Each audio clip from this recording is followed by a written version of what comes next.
And welcome into this Thursday edition of the Miller's Edge, Time 100.9, 1230 WTBC, presented by the Good Feet Store, America's arch support experts. Hope you guys are doing great, man. Hope you guys are ready to roll. Another day closer to this playoff matchup against Oklahoma. The Tide will travel today to Norman, getting ready to take on the Oklahoma Sooners tomorrow, 7 p.m. Central Time kick. So make sure you guys stay locked in and loaded right here on the Miller's Edge and all the other shows. We continue to get you guys ready for this matchup. We'll talk about it some more. We've been talking about it all week, but today we'll do it even further. 11:30, we've got Rodney Anderson, former Oklahoma running back. He'll be joining us on the show at 11:30, discussing this matchup, get his thoughts, kind of where things are at over on that side of things. Again, if you guys missed last time we had Rodney join the show, he joined us last time we played Oklahoma. He does great work with their collective right now. But again, he's a former running back. I want to say we finished in the same year, both in 2018. But now he works with their collective. So he's close to the program, has a lot of good info over there. And he'll be able to fill us in on what the vibe is right now in Norman as they get ready to take Alabama on back in Norman as they did just a year ago. We know how that one went. And this most recent one, hopefully Alabama can find the answer this time around as it is a playoff game, right? Winner goes on to play in the Rose Bowl against Indiana, and the loser, well, I just found this out, Chase. I mean, the losers don't even, there's no bowl game for those guys. I mean, if you lose the first round playoff matchup, man, that's it. Unfortunately, your season's done. No bowl game or anything. So that's what's on the line, as these guys are well aware. They've talked about it, and we're going to keep talking about it. Got some more press conference stuff to dive into as well. Don't forget, we got to catch up on a number of things. We'll hopefully have some time to do that. We listened to a lot of, cut-ups from offensive coordinator Ryan Grubb yesterday. Didn't listen to a whole bunch of Kalen DeBoer just yet, but I do know he did a whole, I guess it was his typical Wednesday deal maybe. He did a press conference again yesterday, so maybe we'll have some time to let that run to get his thoughts as this matchup gets further. I know he's probably had some injury updates and other things along those lines we can talk about it. And speaking of him and talking about him, well, me and Chase were just talking about this not long ago. They continue to talk about Kalen DeBoer in the national media, not so much like we're doing, in terms of this matchup and what needs to be done on the football field between those lines to advance in the playoffs. But get this, guys, you would never guess. People still believe that Kalen DeBoer could end up elsewhere. So I know you guys are sick of the conversation. We don't have to talk about it too much. Don't worry. But I figure we'll at least bring it up just because, I mean, at this point, I have seen, several clips just from today, Chase. And one might have been from yesterday, but I mean, from different networks too. At first, I was like, okay, maybe it's a network thing. But then when I realized, I mean, I've seen CBS, I've seen ESPN. People still are clinging on to hope, Chase. If you're on the outside, Michigan fans or whoever, that he could be the next head coach at the University of Michigan. That comes after he released a statement. I can't remember if it was like technically a joint statement or what, but I mean, he released a statement. Greg Byrne, stamped it as well via social media. He came on to the podium Monday when he originally spoke to the media for the first time since, all those things were flying around the week prior. He was asked not once, Chase, but twice. He was asked 2 times. Well, the first question that started off, right? They asked, will he be the head coach of the University of Alabama next year? I guess, he had there's a lot to his answer, right? He was talking about, we enjoyed here. We anticipate being here. We have all the support. But I guess he didn't give it. That still wasn't enough, right? He said all the details, but I guess he didn't give them what they exactly wanted because the follow-up was yes or no, pretty much. Will you be here? And he said yes. Even with all that, there's still some speculation. So I'll play the clips because they're short clips. I'll play those here in a second just so you guys can hear what I'm talking about. I promise I'm not making it up just to talk about it. I mean, trust me, I'd much rather be jumping along into the Oklahoma talk, which we're going to do definitely 11:30. Plus, we'll have Slade Bolden at the top of the hour again. But I'm just curious. I just want you guys to hear what these other people are saying. Is it at this point? I just want to get y'all's thoughts. I mean, is it just desperation on other people's end? I mean, we understand he's a good football coach. I mean, people are going to definitely want to hire the guy. But I mean, like at this point, I mean, the guy said no. And I know in the past we've seen situations where coaches say, oh, I'm not going anywhere, this and that. But I mean, to me, I just don't buy him leaving this soon. I just don't. So I don't know. But we'll talk about that and plenty more. 205-342-9904 is the number to the phone lines. Love to get you guys on here. Again, we got a guest at 11:30 and Ronnie Anderson, 12, Slade Bolden. So if you guys want to hang on until second hour, might be best. That way you guys aren't just hanging on the phone lines. But don't forget, you always can download that Tide 100.9 app completely free. Leave your questions, comments, and concerns right there and voice messages and listen to all the shows wherever you're at. Plus, you can always come hang out with us. Check us out right here on YouTube and Facebook on our live stream where we stream the show, do the show. You guys can watch all the clips, the tape that we put on the screen. We'll definitely probably watch some tape later on when Slade's on here as well. So if you guys want to do that, take part in that, interact in the chat with everybody else, come hang out with us at the Miller's Edge on YouTube, at Tide 100.9 on Facebook. You guys can check us out on those platforms as we do the show. Got to remind you about our friends over at the Good Feet store while I got you here as well. Try before you buy, nothing to lose. Make sure you guys check them out. Foot pain, knee pain, back pain, hip pain, you name it, they address it. They take care of it with proven arch supports. 4 weeks, man. 4 weeks, these things will clear up that pain. So make sure you guys give them a try. I mean, literally, you can go walk in there, test them out. They'll show you your arch impressions. And it's really cool, right? You'll see, where you might be lacking with your arch. You might have too much of an arch, not enough. You might be a little more flat-footed. But that's what these arch supports are for, man. They'll correct all those things. And as a result, you'll feel a lot better. So make sure you guys check them out. Goodfeet.com is their website. You can find more information about them, watch videos on it, find the nearest location to you. They are nationwide. Again, that is the Good Feet store. Improving the quality of people's lives 2 feet at a time. And one last thing, Chase, as we're talking about head coaches and conversations regarding that, here's some more head coaching news. And this one's actually pretty interesting, man. And it's actually more of an exciting thing, not just it's all this drama. Big shout out and congratulations to former Alabama quarterback A.J. McCarron. Chase, I don't know if you've heard the news, but I feel like AJ is taking like all the side quests right now, man. He's doing everything right now. Good for him, man. He's crushing it with the Dynasty podcast that he does with Trent and Chris Stewart. We know that, or at least I know. I'm sure you guys have seen it. He does a lot of real estate stuff as well. Hell, he was just running for lieutenant governor, I believe, in the state of Alabama, and I think he dropped out of that. But now it makes sense why he did. A.J. McCarron is coming on home, which I think he still was already living in Alabama, but he'll be the next head coach of the Birmingham Stallions.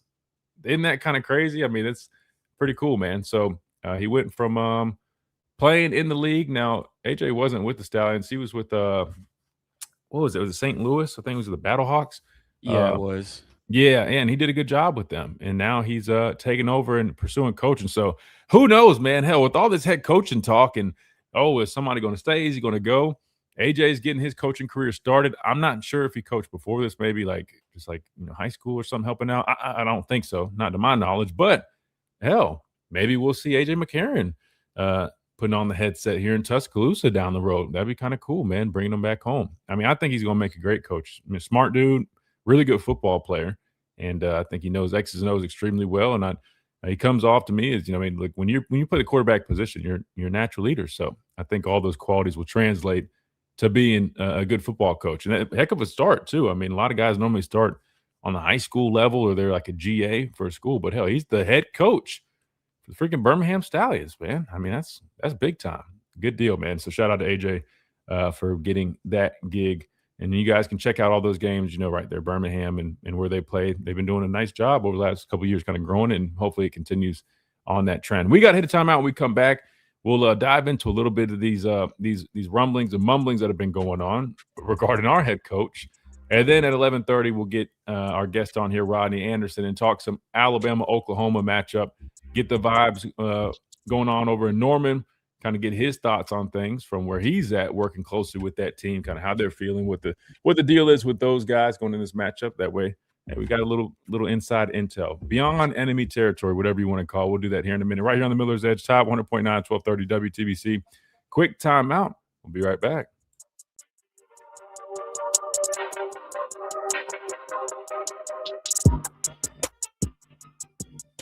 At Tuscaloosa Mazda, they are expanding their showroom to serve you better. Come see their new and pre-owned. What's up, guys? Crystal, what's up? Jake, what's going on? Long week so far. It has felt like a longer week, hasn't it? Good news is the game's tomorrow, though. So, I mean, it's not like you got to wait till Saturday. That would be nice. Dom, what's up, my man? Back in action. Hey, no worries, man. I'm glad to have you. Mike, what's up? Playoff Eve.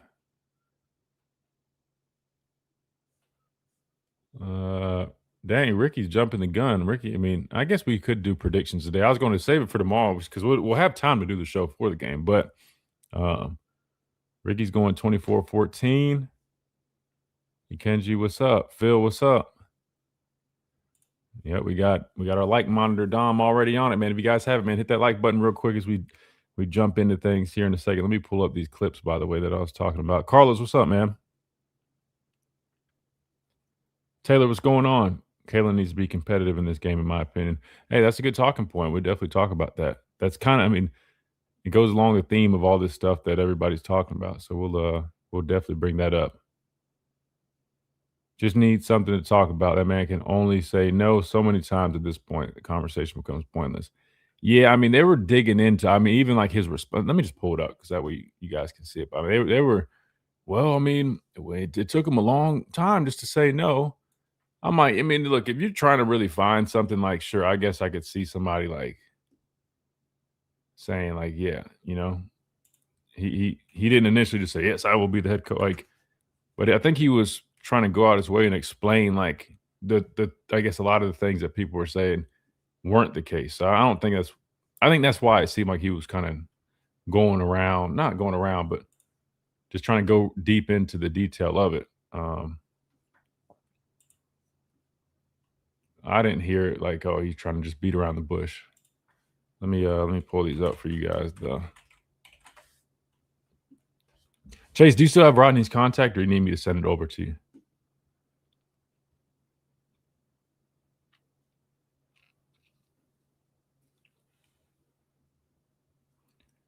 All right, so here's the ESPN one, but then there's another. They're both of them right there. Boom, perfect. All right, we'll start with the CBS one. Nah, we'll start with ESPN.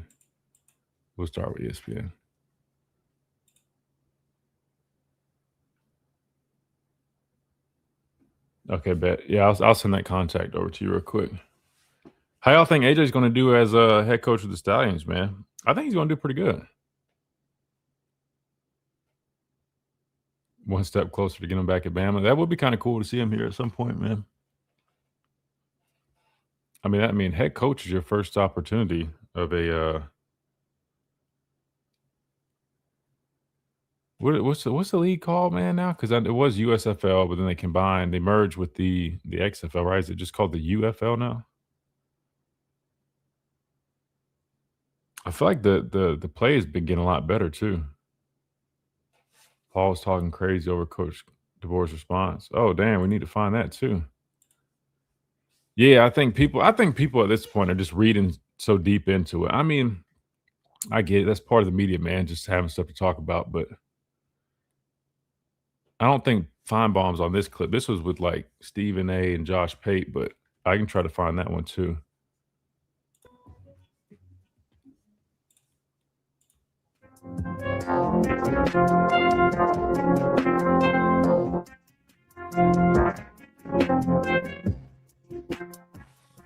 And we're back on this Thursday edition of the Miller's Edge, Tide 100.9, 1230 WTBC. Presented by the Good Feet Store, America's arch support experts. We got Rodney Anderson joining us here in a few minutes, so we won't have long. This segment will be quick. But real quick, before we get to that and dive into that Oklahoma talk, this is just, still coming up. And I know you guys are sick of hearing it. I apologize. But it is interesting, though, that this conversation is still going on. It's regarding head coach Kalen DeBoer. So without further ado, let me play the clip. This is kind of what's going on right now. Again, we got the Oklahoma matchup tomorrow. A lot of people should be focusing on, hey, is Alabama going to get back to playing offense the way we saw them play in the middle part of the season? Can they go on the road? Can they finally defeat this Oklahoma team that's had their number the past two appearances? This third time hopefully is a charm for Alabama. Well, instead, people are too busy looking at it as, depending on the outcome, we could see some shuffling in terms of the coaching world, which kind of crazy to me. But this is the conversation that's going on revolving head coach Kalen DeBoer this morning. You better not lose. So you better not lose. Me and Dan were talking this morning. I mean, he said, don't the Bama fans just want him out of there if he loses? And I said, if they didn't know there was another suitor at the door, I think it would be normal Bama outrage if they lose the game. But there's been this knock on the door lately down in Tuscaloosa, and it's Michigan. And he's put out a statement, has Kalen DeBoer. And he's said in his press conferences all the right things.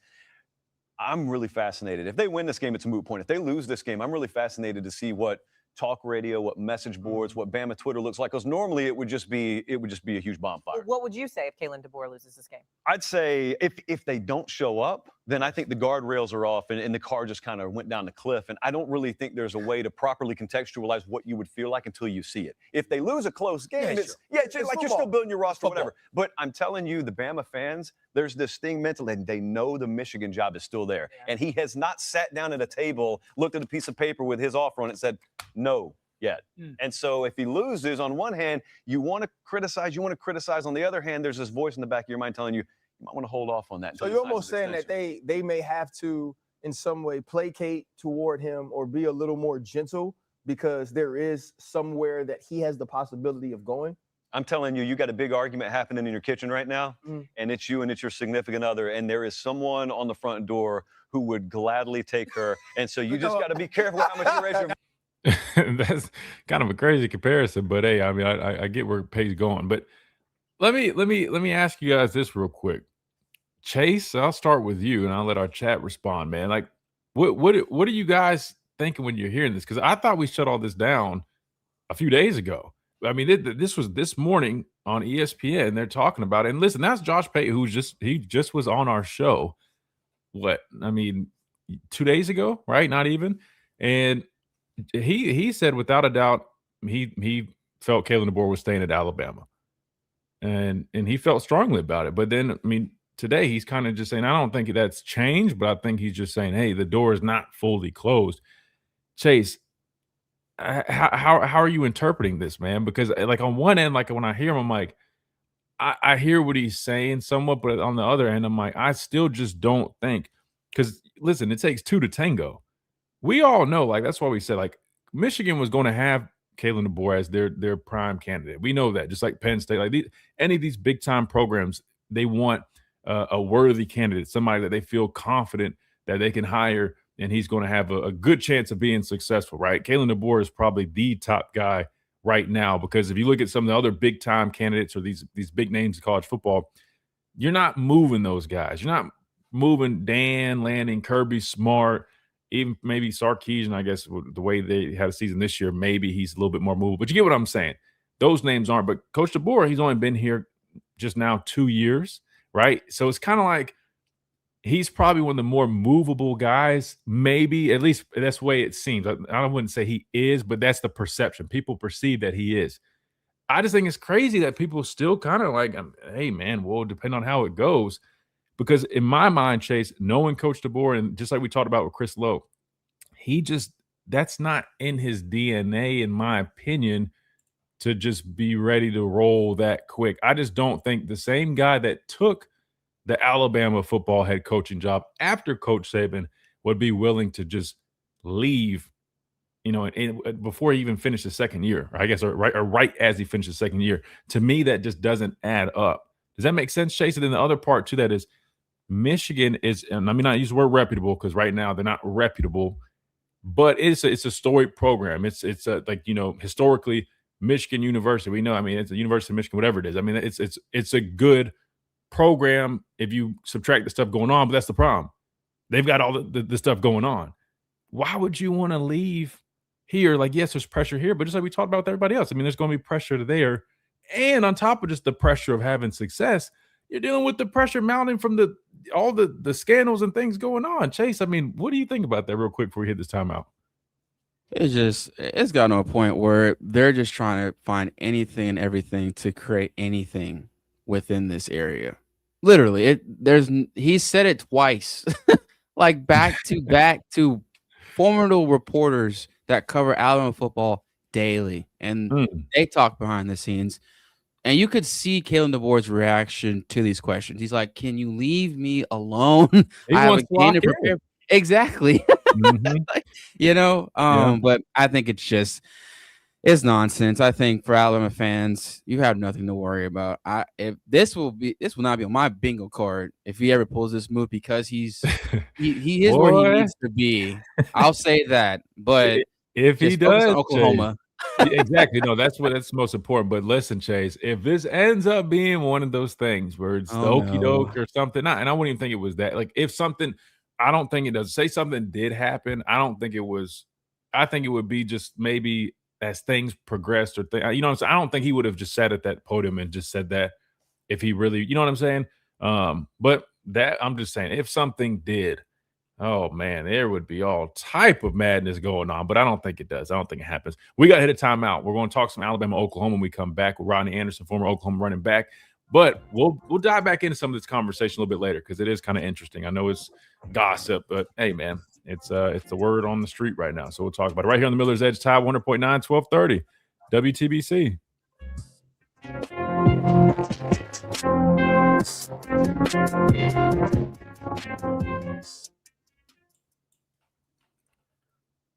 Boom, I got Adam, man, with the $50 super chat. Adam, I haven't seen you in man, it's probably been over a year. It's probably more than that, man. First off, thank you so much, man, for the super chat, man. Listen, Adam was one of our first listeners here before. No, I think did we have a radio show yet?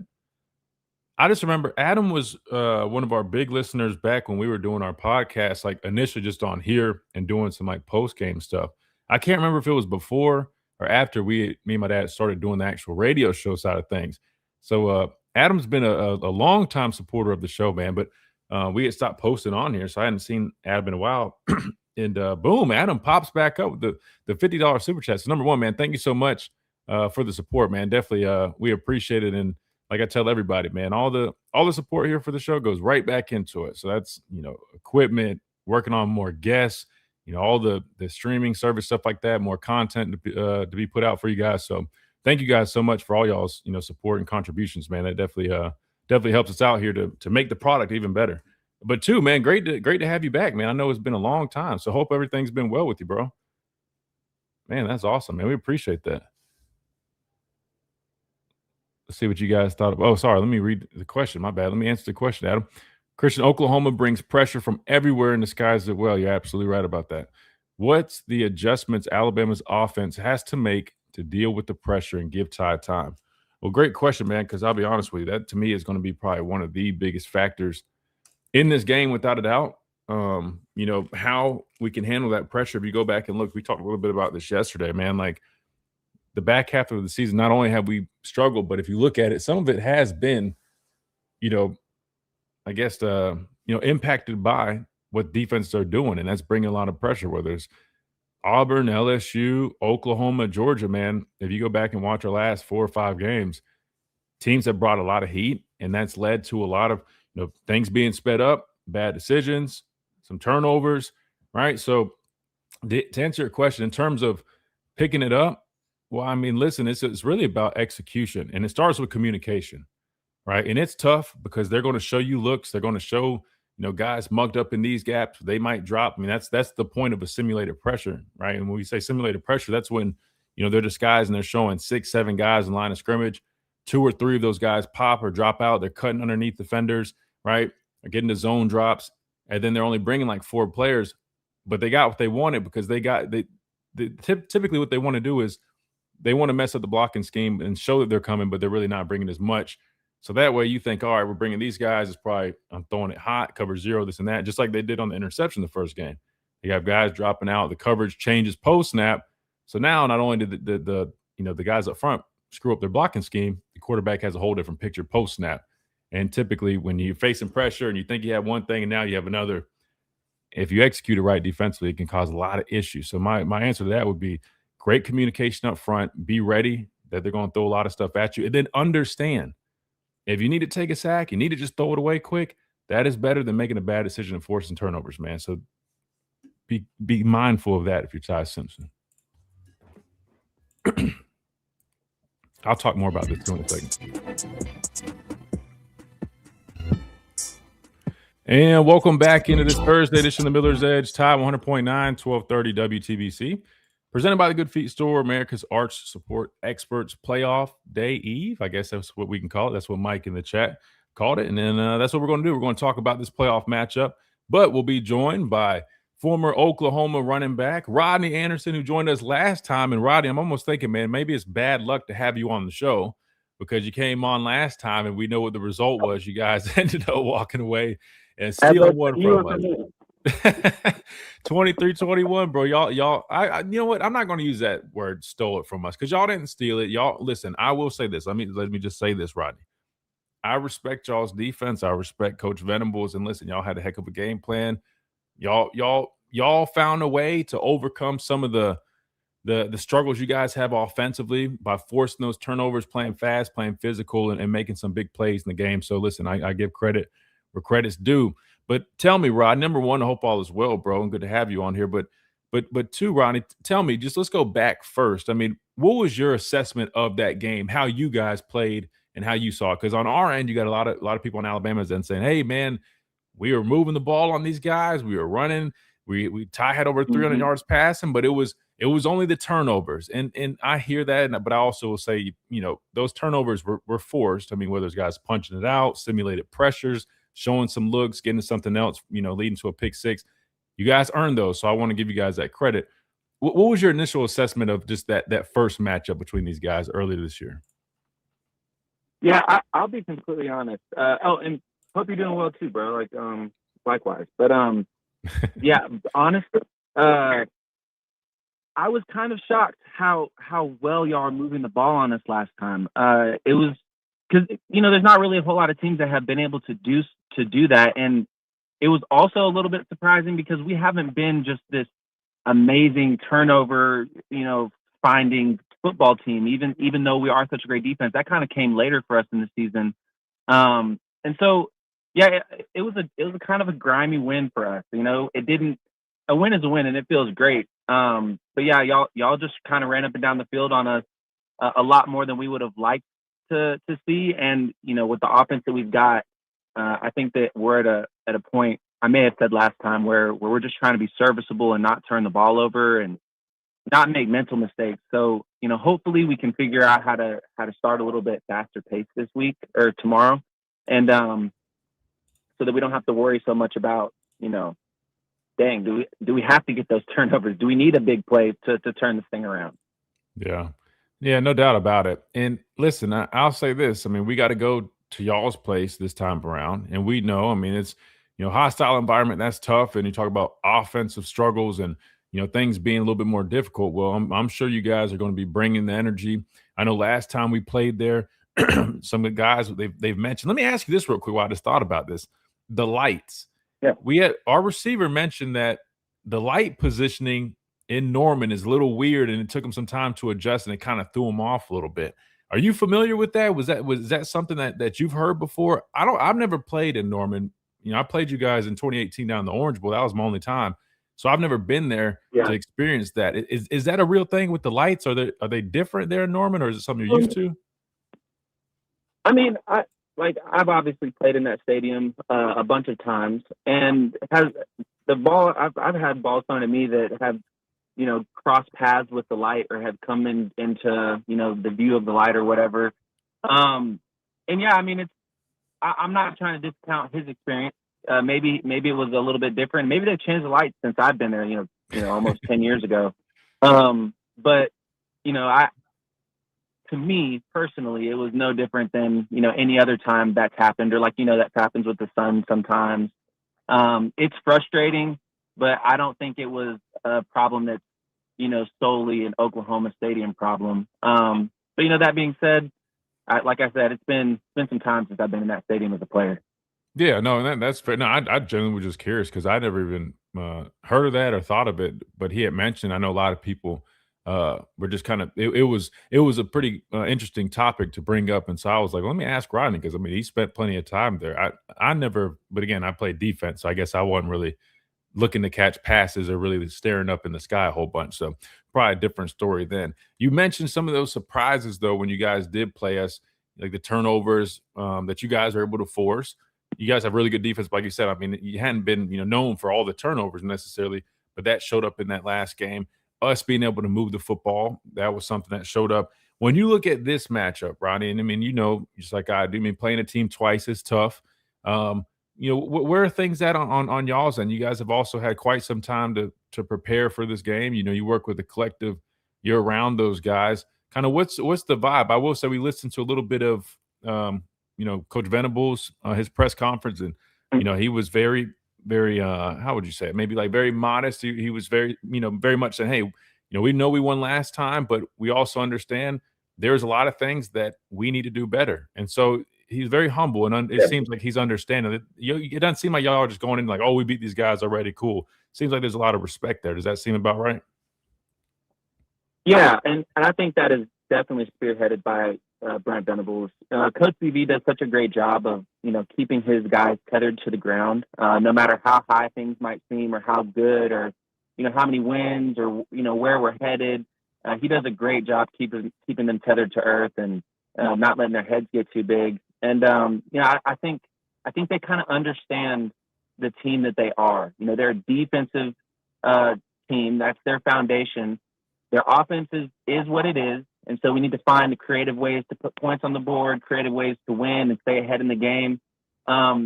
No game has been pretty for us really this year. We everybody has their gimmies on the schedule, but no real matchup for us this year has been just a blowout where it's all OU, all positive for us. And so I think that's kind of the mentality we have going into postseason as well. We're not looking to make any win, just the most beautiful thing. If it happens, then great. That's, we'll pat ourselves on the back and move on. But, we're kind of expecting everything to be a dogfight. We're expecting it to be a hard fought battle. Like Alabama, obviously storied traditional program, no joke.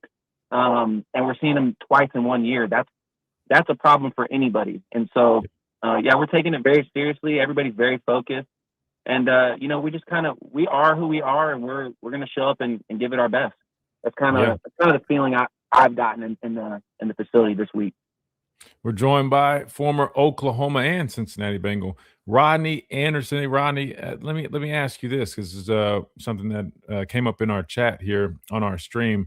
We've got Phil here, and he wants to know. You talked about Brent Venables and getting his team ready to go, and you mentioned some of those things with the offense that aren't quite, I guess, up to speed as maybe where you guys would hope. But his question is, what are some things you think Coach Venables or this staff could probably do to try to help give you guys a little bit more success offensively? Hey, I promise I'm not trying to get nuggets to fill in. This is I promise it's a question of the chat. And I am curious myself, because when I watch you guys on offense, to me, everything goes through Mateer, right? Run a lot of RPO game. You use him and his mobility often. Satega, I think I'm probably pronouncing his name wrong, but he's a good football player. I know you guys try to get the football in his hands and let him do what he does, but a lot of quick game, things like that. But is there anything that you would, maybe just from your football perspective, I mean, you played, offense, so you got a good understanding of it, that you guys could do to try to help give you guys a little bit more of a spark offensively, or you think that's just kind of who you guys are personnel-wise at this point? Yeah, I will say, I guess as a preface, I think we're just a very young offensive line. We have some guys on there that have a little bit of experience, but we have a couple of freshmen on there, and some redshirt sophomore or redshirt freshmen, and maybe a sophomore on there too. That they're learning. This is their first season of actually playing against real Division I SEC talent. Those true freshmen that are on the offensive line right now, last season they were facing 16-year-olds in their hometown. And so it's a huge growth for them. And I think it's been a little bit that paired with the inconsistency we've been having in our running back room. We've finally just nailed down our two guys, but this whole season has been kind of like who's going to be in our backfield this week and who's going to take most of the carries. And then on top of that, we've been banged up. And so all of that to say, our running game has just been atrocious this year for a lot of different reasons, some in our control, some out of our control. But I'm not an excuses guy. Our run game is trash, and it's been kind of that way. I think we've been making progress slowly, but it's not. That's why I say moving forward in the postseason, I'm not looking for us to all of a sudden, pop off these 40, 50, 60-yard runs and have over 200 yards each game rushing, and then it is what it is. So I think our offense suffers a little bit from lack of run game. Because then that kind of makes us one-dimensional. And instead of run plays, we're looking to do scriptings. And instead of being able to sit in the pocket and go deep, we've got to do these short tunnel screens and crossing routes that sometimes work, but when there's no run game to keep anybody honest, it's really hard to be that one-dimensional in offense. Yeah, no, I mean, trust me. Unfortunately, we've experienced a lot of those same issues, so I understand completely what you're talking about, and that's why, in my opinion, this is going to be an interesting matchup again, just like the first time around it was, just to see, right? I mean, these teams now have had what, like almost 2, or at least for us, we've had almost 2 weeks. I think you guys probably closer to 3 weeks to prepare for this matchup. How can these offenses, go to the drawing board over the last few weeks that they've had and come out with their best offensive performance yet? Because we all know, I mean, both these teams have really good defenses that they rely heavily on. And it's interesting because for us, it kind of did like a 180. We started the season, the offense was hot and our defense had a couple of question marks, and then it flipped around. And now we're in the same situation as you guys. Running game just hadn't been there, and we don't even have that passing game that we once had. So it is really interesting. Ryan, let me ask you this real quick before we let you go, and I appreciate you joining us. For you guys, man, it's y'all's first time in the playoffs since, I guess, Coach Venables has been there, man. We've got people in the chat here that are saying they're shutting down public schools in Oklahoma. That's how serious you guys are taking this game. Is that true? Are they shutting down the schools this Friday for the game? Yeah, man. So I mean, obviously, y'all are familiar with it, being a blue blood school. One of those traditional programs. We obviously take our football so seriously, and we're super excited to be in the SEC. We're excited to be in the 12-team playoff, and we understand that this is a historic game. The fact that it's a CFP game being played in Norman, and so yeah, it's 100% true. Norman Public Schools have closed school for tomorrow. Wow. They're letting their kids out. I think it's not just Norman Public Schools. It might be a few other districts counties in the area. Yeah, and so we're expecting it to be a huge showing. We're game day, obviously, SEC Nation. We're opening up our Fan Fest activities like a lot earlier. We're just excited. We're honored that we've got two historical programs playing great football this late in December. So I think everybody's just excited. Man, yeah, no, it definitely sounds like it. And I guess one last thing, I know I just said that, but for any of our fans that might be making the trip out to Norman, I know some of them went last season when we played you guys for the first time there in quite some time, I believe. But for anybody that might be making the trip for the first time, or they didn't get to do much last time and say they have more time, any recommendations? I mean, you're there, you're heavily involved, so I'm sure you know the scene really well. Are there any restaurants or any things that you feel like people should go check out if they do make the trip to Norman? Yeah, man. I mean, obviously on game day, Campus Corner, that's our like little bar restaurant area just north of our stadium. It's going to be bumping. They usually shut down the whole area, and it's just vendors out, a great time. Party at the Palace, like immediately north of the stadium. It's kind of our university footprint with all of our partners and donors and tailgaters and things like that. It's also a really cool way to see our campus. And then if you're just looking for some restaurants, some quick bites to eat, I guess a quick bite, maybe like the Garage. It's a great burger spot. Everybody likes the burger. And then let me think. Neighborhood Jam is a pretty awesome morning, breakfast brunch spot. You just need to put your name in. Pro tip: make sure you download the Open Table app and put your reservation in early before you leave the hotel or wherever you're coming from. Wow, dang, that all sounds. You got, man. I'm not making the trip, but I'm like, dang, that does sound cool, man. So hopefully, all our listeners, man, if you guys are down here, I'll hook you up. Yeah, no, really, man. No, it sounds. Listen, I've never been to Norman, but everything you're describing, man, it sounds like not only just with football, but the universities. I mean, because you guys, I want to say, what other sport was it, man? Maybe I was thinking like gymnastics or something. I feel like y'all were really good at another sport a couple years ago that I remember seeing you guys. But yeah, it seems like you guys have a cool vibe down there. Yeah, our women's gymnastics team has been phenomenal. Our softball team, softball. That's right. Yeah, they're so fun to watch. But yeah, I mean, any sport is a great reason to come to Norman, Oklahoma. It's a great atmosphere. We love watching good sports, and so I'd like for the most part, I think every fan base has that few in there that are some troublemakers, but for the most part, really our fan base is great, super kind and welcoming, and so yeah. Yeah, no, that sounds cool. One of these days, I'll definitely have to make that trip. And even like with the Red River rivalry / showdown, I know one of our listeners, his name's Ricky, man. He talks about it all the time, and how it's like probably one of the best football experiences that you can go to with everything that it entails. And so yeah, man, I've always been intrigued, man. Like I said, I mean Adrian Peterson, I remember watching him a little bit, but Oh yeah. other than that, I don't know a whole bunch about the program other than some of that history. But no, it definitely is a great program, man. So I'll definitely let you know if I'm ever that away. And hey, you got to come experience Tuscaloosa a little bit. Tuscaloosa is a small town type deal, but football is like a religion, as you can imagine. And there's plenty of cool, little spots you can hit up to eat that are staples here. It'd be cool. But yeah, man, no, it's definitely cool. But Rodney, I appreciate you joining us. And listen, hopefully, on my end, I had to listen. Hopefully, we have a different result this time around because listen, Alabama fans. I know you guys take it serious, but hey, listen here, brother. It's like if things don't go well, I mean, the whole mood of the city, the town. I mean, the fan base is different, bro. So I don't know if we can afford it right now, bro. Right now we got coaching rumors. Everybody's saying our coach is heading to Michigan, and tomorrow there's a lot going on tomorrow. So hopefully we can have a little bit different result. But hey, best luck to you guys. I think it's going to be a hell of a game, and I'm excited to watch it, man. But appreciate you hanging out with us again, brother. Yeah, no worries. I appreciate you having me on, and hopefully see you soon. Yes, sir. It sounds good, brother. I appreciate you. Good deal. That was our buddy Rodney Anderson, former Oklahoma running back, and with the Cincinnati Bengals. Great dude, guys. Great dude, man. It's funny. He reminds me a lot of myself. Funny enough, man, I feel like we actually look similar too. Because hey, look, we both got long curly hair going on and deal. But really nice guy, man. Appreciate him hanging out with us, talking some football, and getting us ready for this matchup. So you guys heard him, man. I mean, they have some struggles, right? They have some vulnerabilities.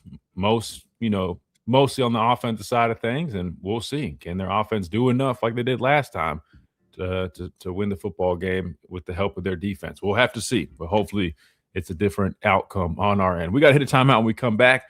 We'll talk a little bit, maybe dive back in that coaching conversation for a second, because at the top of the hour, we'll have Slade Bolden jumping back on here, and we'll dive back into some football talk, probably pull up some film, all that good stuff like we like to do with Slade and others. And we'll keep on rolling right here on this Thursday edition of the Miller's Edge, Top 100.9, 1230 WTBC. Don't go anywhere. We're just getting rolling. Quick timeout. We'll be right back.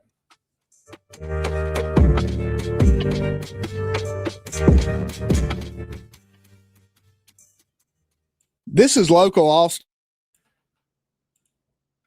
Dang, Adam with another $50 super chat. Adam's not playing today. Adam's ready for that matchup, man. Adam, thank you, man. Seriously, thank you so much. I keep it. It's when we're on break, man. I want to give you all the love we can, man. I'll give you the shout out on the radio too when we come back, man. Can't gatekeep you to the stream, man. We'll give you some love on the radio side of things when we come back. Adam Super Chat says, Christian, since you played at Alabama, how hard is it to focus and execute in a place like Oklahoma, given the crowd noise and pressure? Really good question. I wish I had experience playing at Oklahoma, Adam. Unfortunately, I don't. But I know that's not the question. But I'll say this, though, just in terms of pressure and playing in a hostile environment like that, it's always tough, especially on the offense, right? The offense is really who's going to have the most to deal with. I mean, you're talking about you got to change your cadence because you're expected to not really be able to hear much, right? You're expected to probably have to deal with maybe a false start or two. You just, there's all those factors that go into it, and that is something that to me, I mean, I wouldn't say necessarily concerns me, but it's definitely something to look out for in this matchup. However, the good news is this football team has been a lot better at handling those situations this year compared to years past. Like imagine last year, Adam, like all the false starts over the last couple years that I feel like matter of fact, 2 years ago, I want to say we were like one of the most penalized football teams in the country, right? And that thing, I don't know where we're at statistically with that, but I would argue that we've handled playing on the road pretty solidly this season. On the road at Georgia, on the road at Missouri. Who else were some of these bigger ones on the road? Other than Florida State. I mean, that was the first game of the year. So, that was what it was. But you get my point, though. And those were against, good quality football teams, good environments. I don't know so much about Missouri. But Georgia, that's a big one. So I would say there's a confidence knowing that this football team has handled those, being in those positions well, but it always is a factor.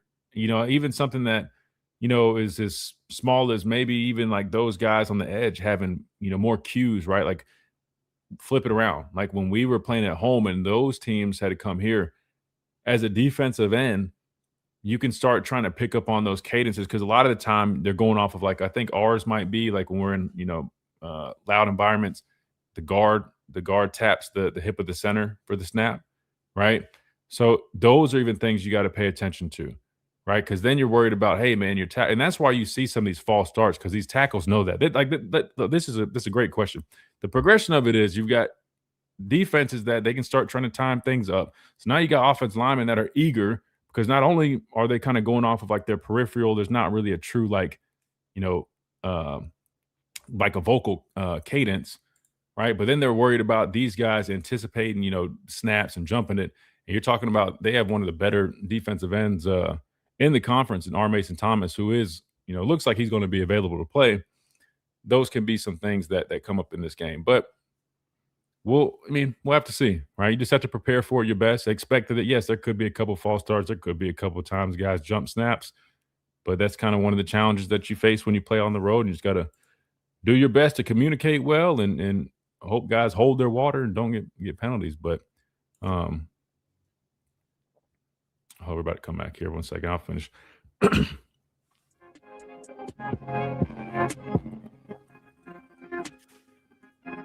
And welcome back into this Thursday edition of the Miller's Edge, Tide 100.9, 1230 WTBC, presented by the Good Feet Store, America's Arch Sport Experts. Big thanks to Rodney Anderson, former Oklahoma running back, joining us on the show. Again, he does serve as one of the key people in their NIL department, man. So if you guys ever have any questions about NIL and all the workings on that, we can always get Rodney back on here to explain it because I've talked to him a lot about it, and it's definitely an interesting space that he works in. He was actually one of the first hires for NIL in terms of universities, like when it first became a thing. He was one of the first people. So really smart guy, really great guy. He's a great football player, by the way, and he's doing some good stuff. So always appreciate him joining us.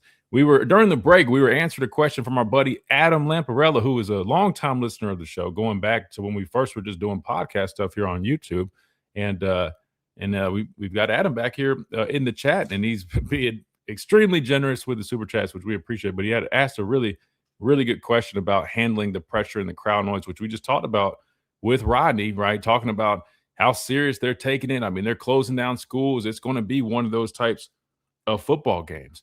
And so just to kind of put a bow on what we were talking about with Adam to his question, I mean, the biggest thing that you can do to prepare for these moments, number one, they're doing all the things that they can necessary in practice, right? So the crowd noise, they're going to blast it through practice. And you got to remember the offense is the main group that's going to see these effects / special teams.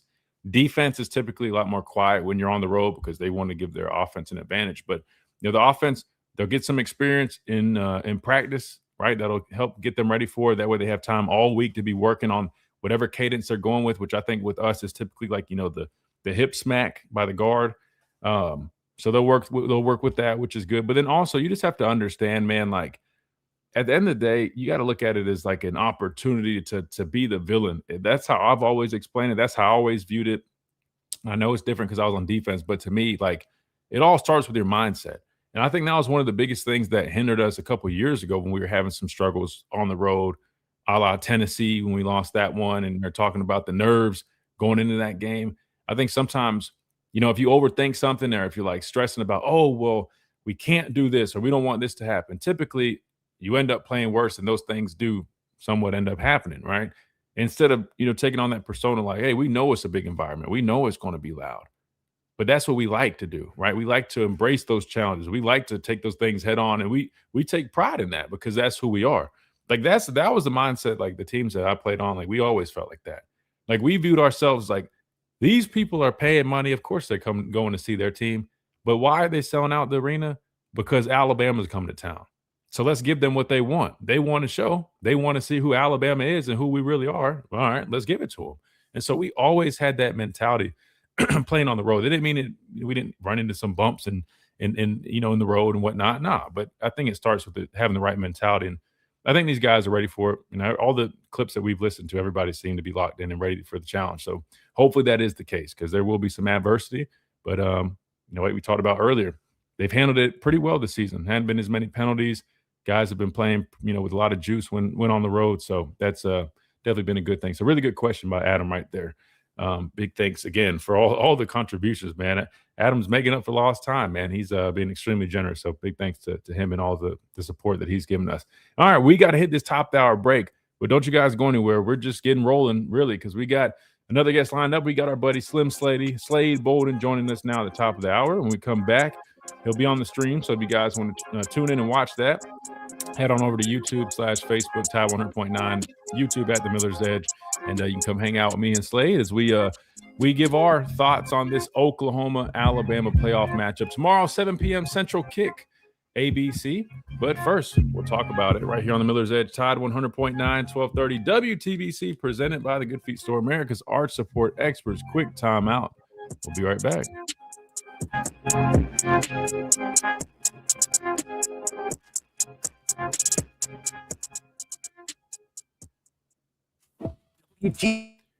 All right, let's get this. Let's do it right this time. Last time I butchered the whole setup, Slate. So let's get it. I saved it. Hold on, wait. We're looking for layout. Oh no, that's where guest layout. There we go.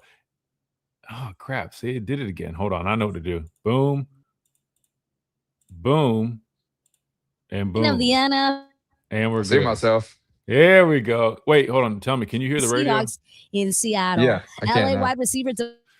Perfect. There we go. We got it figured out. Slade, dang, Slade, you got the blazer on. What you saying? What you mean? Coat on. Hold on, Slade. All right. It's funny. Dang, now it's like a scrub. I'm like, damn, I only got one more button to go, and I'm like, I'm not a top button type of guy. So I'm like, I feel like I need to be with the coat you got on, man. Well, with your Spanish speaking ability and the stash, you could literally go just the top button, everything else down if you wear a button. What's it called? Wait, hold on. That's actually not too bad, actually. No, I've never been a top button guy. I've never been a top button guy. Simeon, dressed for your day. And yeah, true. I would like to sit here and say I got meetings all day and all that. I do have one meeting with a client, but I'm really just running jump on out the show. Yeah. Hey, yo, come on. I really would I'd like to sit here and say that, but I'm running out of like nice warm clothes. Like I only have, man, it's so funny is growing up, getting Christmas gifts. Like I think every year or I'd get, maybe a 1 or 2 quarter zips and I would never wear it. Like never wore it in college, never wore it even, as I was older in high school. It just wasn't me. Like I just, what us athletes wear. Yeah. And I was more like in the streetwear type of stuff. And now I'm like, I wonder if I still have those quarter zips because I could use them now. And it's funny how they're coming back. No, listen, Oh, dude, just like I was playing around with the mustache thing, but I was kind of serious. I'm like, mustache came back. But no, listen, dude, when I was back in high school, right? Because I'm from South Carolina, right? And for some reason, people like here I don't think they realize South Carolina is very similar to Alabama. Like, I mean, it's very southern, same thing. I think they just think of like Charleston and like the beach. And they think everywhere is like that. I'm like, no, man. I mean, literally, it's hardly. A little bit different, but it's very. They have their own draw too. They have their own southern. They have their own draw. Yeah, no, exactly. So, long story short, so in high school, it's just more like preppy southern, right? So in high school, we used to wear like short khaki shorts and shit, like like what a lot of people viewed as like frat clothes, but that's just kind of how we dress. Long story short, I've been wearing that for a while. And I remember dudes always like, why you got them short shorts on, man? I'm like, that's just kind of the style. Like, that's just the thing. Yacht club. Right. Yeah. You know what I'm saying? And then what's crazy is all of a sudden, now the new urban thing is to wear short shorts. Remember, like a couple years ago, it went from wearing shorts on the knees, and now everybody wears shorter shorts. I'm like, so y'all used to try to play me for it. Now you don't want to do it. Right. It's like quarter zips. They're going from text to quarter zips. I mean, come on, man. I know. I almost like considering not throwing away, but giving my my Nike Techs away. I got like 3 sets. And it's gonna come back. It's gonna come back. I'm not. But I really do think I gave away my quarter zips, and because I know they'd still fit me. because I'm just as heavy and big as I was as a senior, junior in high school as I am now, probably even lighter because you know how it goes when you stop playing. But yeah, I mean, it's really like for, work. But now it's funny you said that because it's true. It is coming back. Uh, but you got to find a way to swag it, right? And it's still hard for me not to try to swag it. And we're back on this Thursday to the Miller's Edge, time 100.9, 1230 WTBC, presented by the Good Feet Store, America's Arch Support Experts. You guys heard of the man. We got Slim Slady joining us now. Big thanks to Rodney Anderson, who we just talked to on the Oklahoma side of things. Now we'll get some more Bama perspective here as we get you guys ready for this matchup tomorrow again, 7 p.m. Central Time.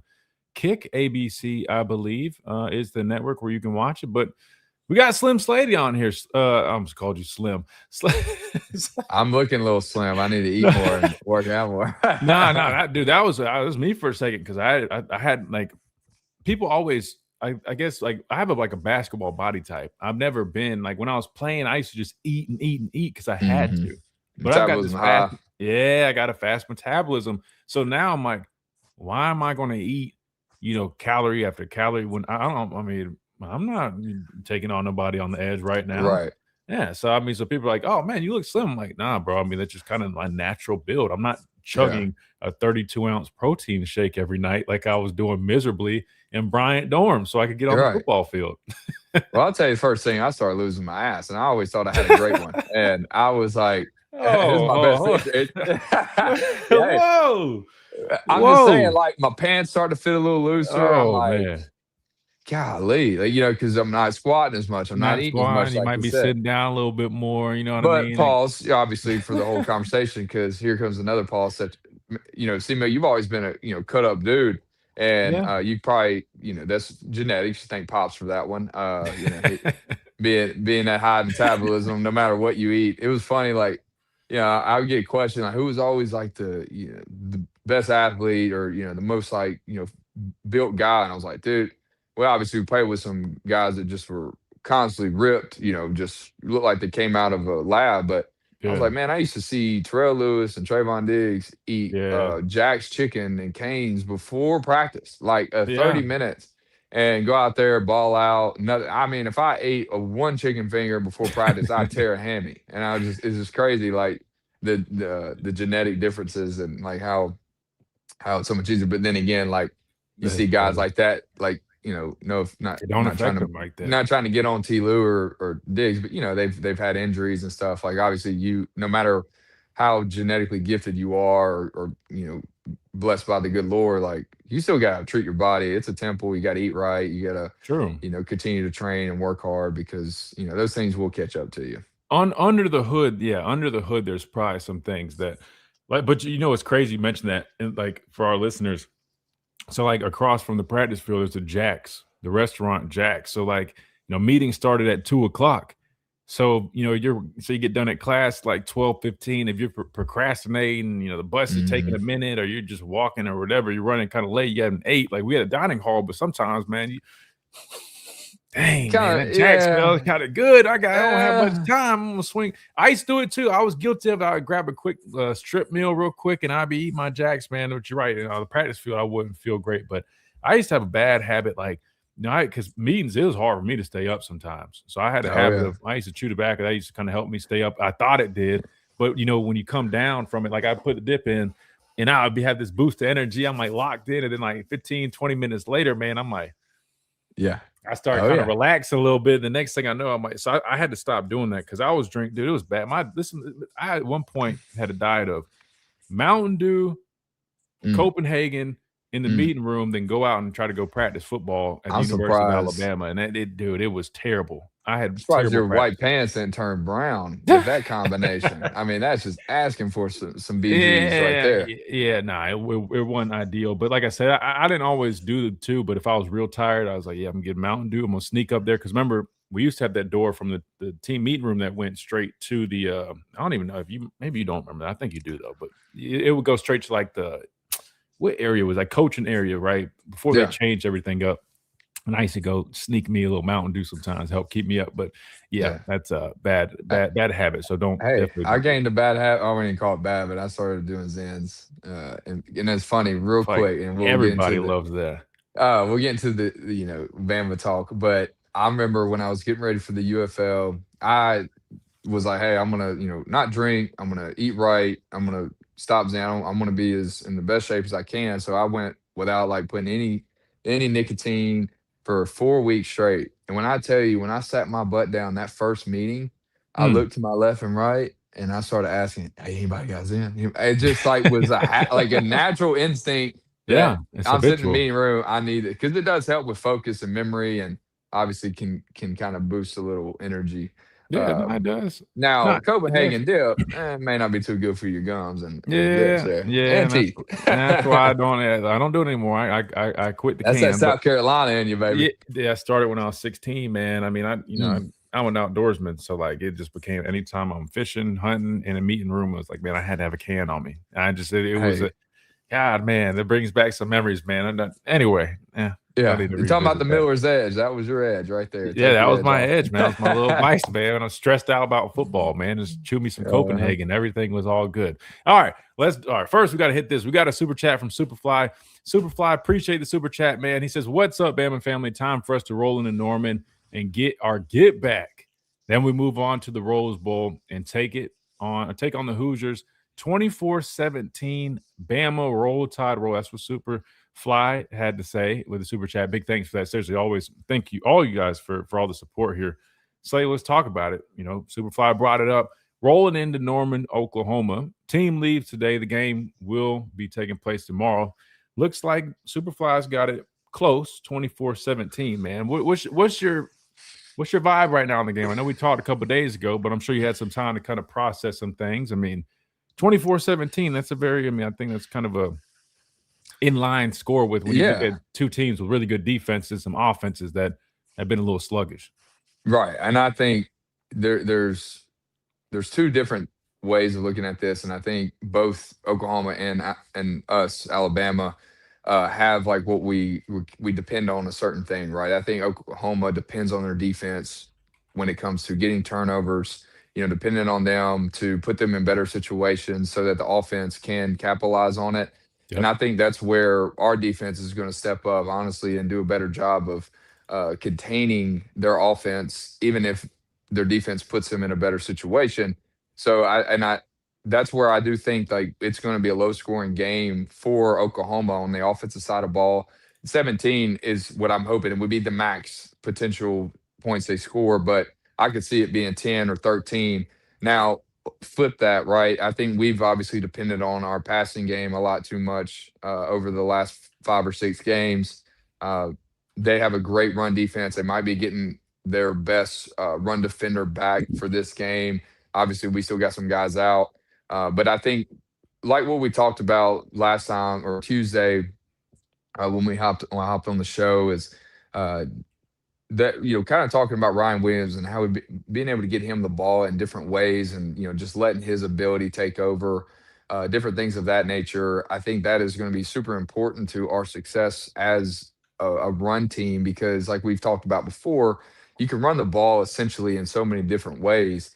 You're not just handing it off to the running back and or where it's inside or outside zone or sweep. You can do different things where it's not necessarily a down the field play action or a 3-step drop where it's further down the field than just like quick game that you can essentially run the ball, keep the defenders honest and keep everybody's eyes in the backfield from a box standpoint, from even grabbing the safety so that we can go over the top and beat them with our burner. So I think that's something that I think we need to do. And we talked about Ryan maybe transferring and all that stuff. But hey, if you really want to show why we show if you're offensive coordinator, you're the head coach, and you want to show why you're so important to this offense and this team, like I think that's the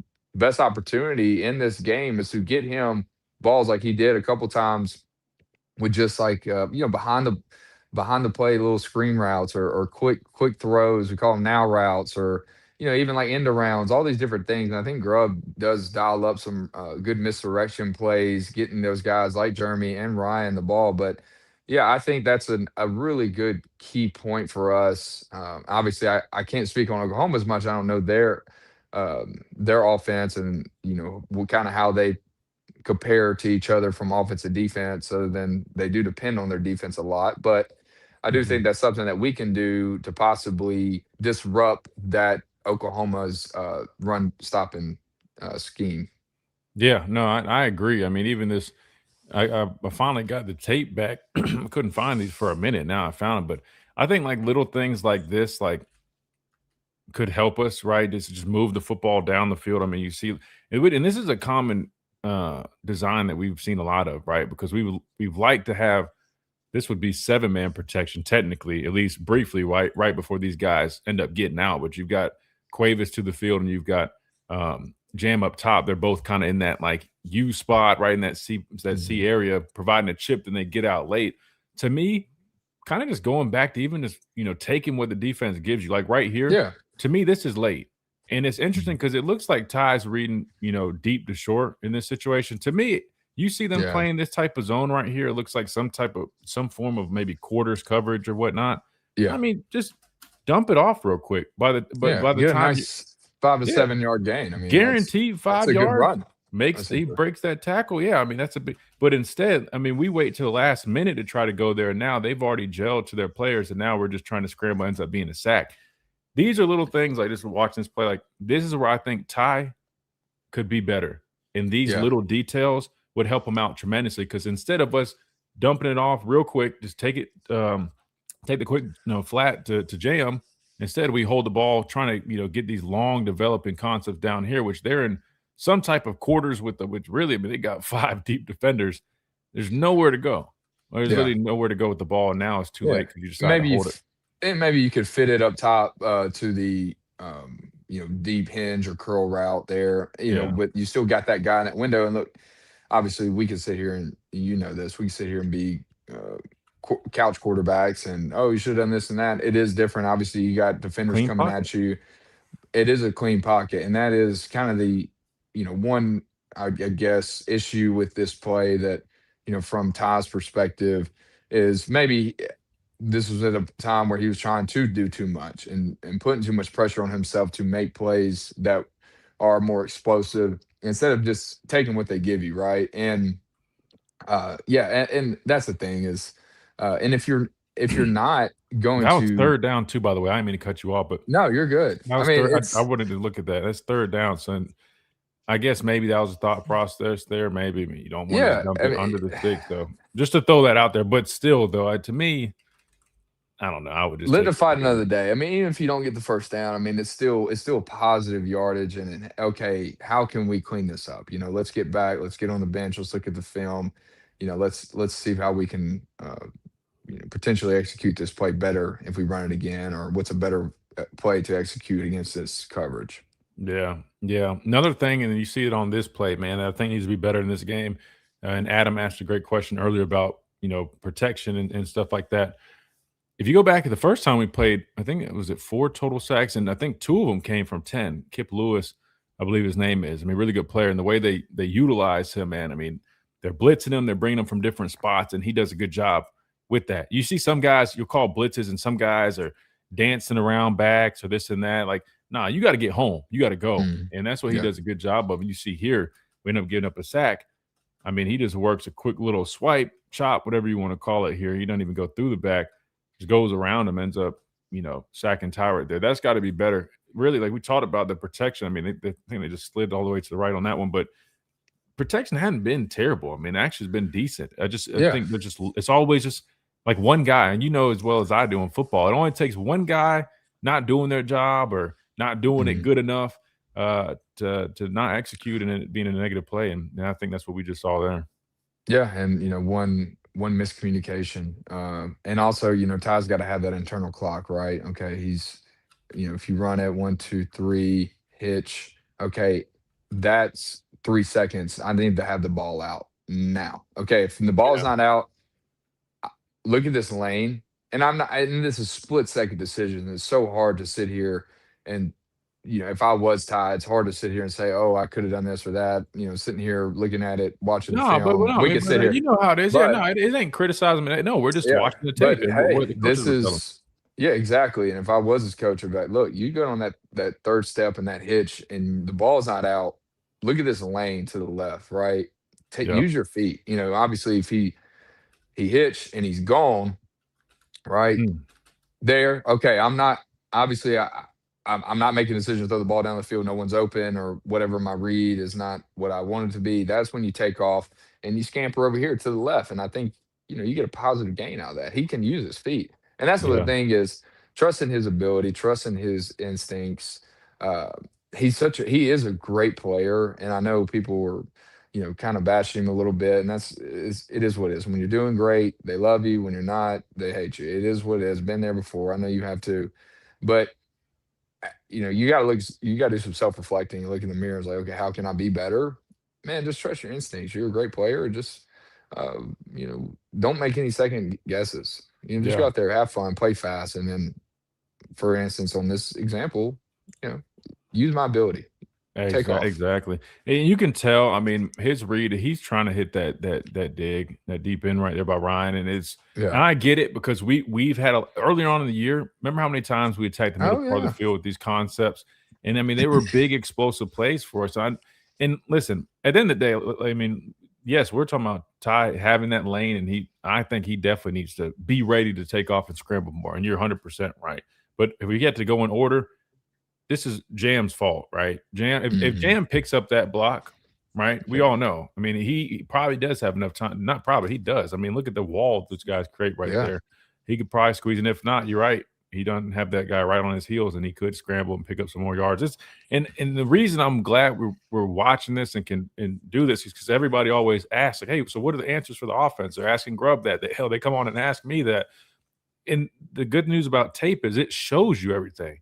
Yeah. It shows literally every time there's something, and the common theme is it's always just like one little detail or one player or one thing. I mean, here we end up trying to go quick screen. We talked about getting Ryan involved. They're trying to do it here with the bubble, right? They're working a quick bubble screen, and numbers wise, you got what you want. You Mhm. got one corner out there, right? You got the safety. He's already turning, getting his drop. Yeah, you see 38 working, but really, again, what's the one wrinkle here that goes wrong? Well, Horton gets blown up. You know what I'm saying? Yeah. If Horton doesn't get blown up, I see 38 right there, but best believe, just like you guys saw in the SEC championship game, Ryan's due to make a guy miss. It's like every time it's always one guy, Slade. Mhm. And I hope our viewers can see this because we're not far off. I mean, you Yeah. get a better block right there by Horton. I mean, that's a positive play.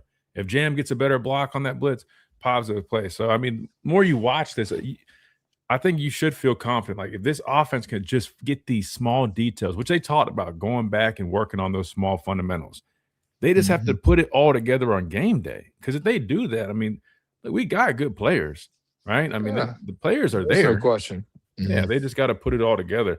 Slade, let me ask you this, man.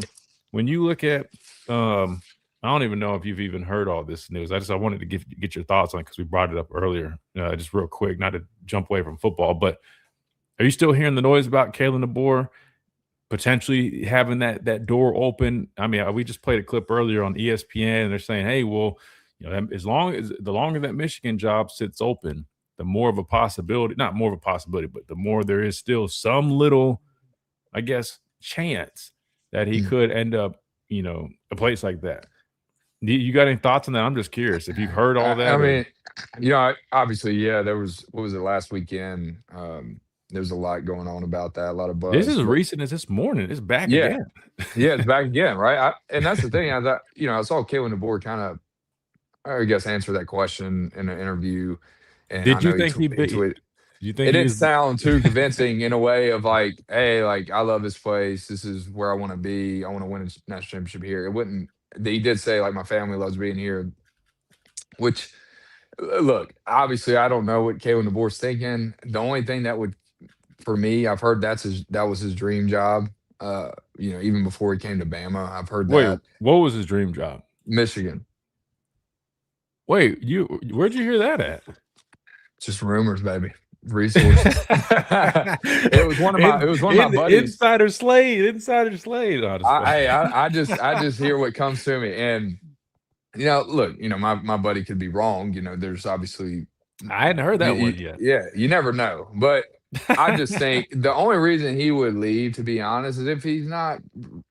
Maybe if it was his dream job, okay, I can maybe understand that, but from a not built for the the pressure, right? And I don't think DeBoer, he does not strike me as a guy that's willing to back down from the fight, back down from the pressure. I do think this is the best place. Obviously, I'm biased. You're biased. We're biased, but this is the best place as a head coach if you want, and as a coach in general, if you want to be successful. There's obviously other schools that you can recruit well. You can get now the NIL money and all the different things, but from a brand specific, this is the best brand in college football, and it has been for 2 decades. So I think there's no way in my mind that he would leave this opportunity to go somewhere else where there hasn't really been that significant of a brand. Now, let alone the last century, maybe, but yeah, and walking into that fire as well, it's kind of risky. Yeah, I don't see it happening. But you never know. I mean, shoot, I didn't think Lane was going to leave Ole Miss just because I thought, hey, if you win at Ole Miss, they're going to build statues for every game you won. And LSU, you're just one of 4 or 5 people that have won that championship. So I thought the same thing. I thought the same thing with Lane too. That's why. But I get it though. I mean, you talk about brands, and that's why. I mean, you're spot on. I mean, they're talking about the Alabama brand. Like, bro, I just. Like, does it come with a lot of pressure? Hell yeah! Like, I mean, listen, these fans were mad when he wasn't wearing the right attire. You know what I mean? I shouldn't say the right attire, but he wasn't wearing the typical attire. Like, I mean, like, yeah, that's part of it. But dude, you mean it's the biggest brand in college football. I mean, that's why. And maybe I put it like this the other day. I'm like, it's not like I'm like, because people are like, oh well.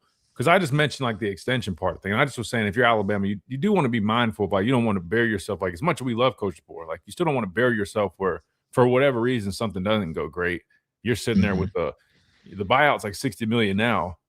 I mean, people just 3 months ago after the Florida State game were freaking out trying to get lottery tickets. I'm like, so imagine digging that buyout even deeper. Then you're sitting there and say whatever happens comes up, and then you're sitting there like, oh man, well now it's went from 60 to 80, just like we were supposed to build that new basketball arena, but they waited, and then the price to build it went from X amount to another. That's awesome. But anyway, but we know pressure can make diamonds, but also can bust pipes. So depending on how you handle that pressure, you can either create a diamond or it can all go haywire. Pipes.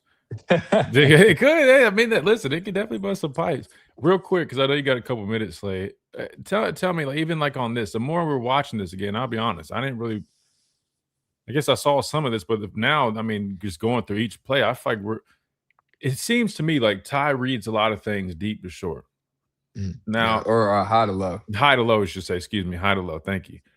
I mean, that's maybe the system thing, but like, do you think that should be more on the coaches in this situation? Because, like, to me, like, I'm looking at this concept here again. Like, you got another time again. You see that we're putting these guys in these C areas so they can provide some chips and they leak out.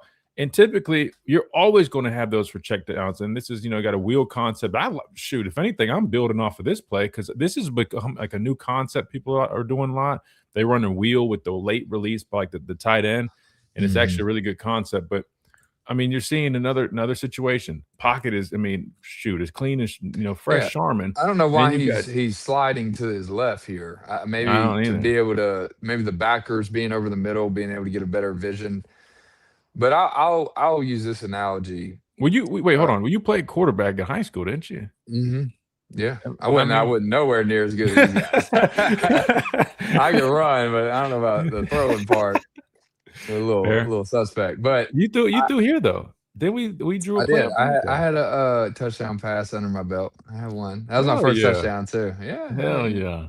Hey, but That's he fine. Miller was wide open. Miller Forstall was Yeah. so wide open, a blind man could have scored that touchdown. So Don't say that because boy, I throw a stiff ball, boy. My shoulder, I need to lubricate the shoulders. My arm don't work like that. But go ahead. Sorry.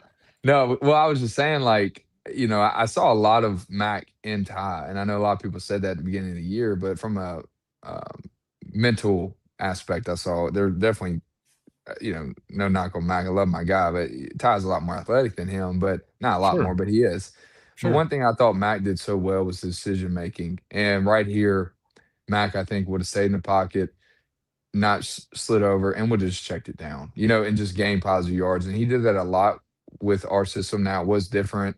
I was a lot of times a check down guy because I'd run a bubble or like a motion behind the quarterbacks to the bubble, and Mac would go, you know, 1 to 2 to 3, and then okay, if his reads weren't there, boom, he's spitting it out. And I think that's one thing Ty has to do. Yep. Instead of sliding, he got his eyes too fixated on something else and Mhm. just not just trusting the concept and knowing that, hey, like I have time in the pocket. Let me just check this down because nothing's open downfield. Yeah. No, I mean, and then that's Or why. stepping up and hitting that crossing route right there to Jeremy. That's why the more you watch some of this tape, it's just kind of interesting because I'm like, in which he Oh, ends they're up different. doing. They're There different you go. concept. Yeah, Different concept here. Well, he attacking does that hit. middle He part does of the hit field. the crossing route right there.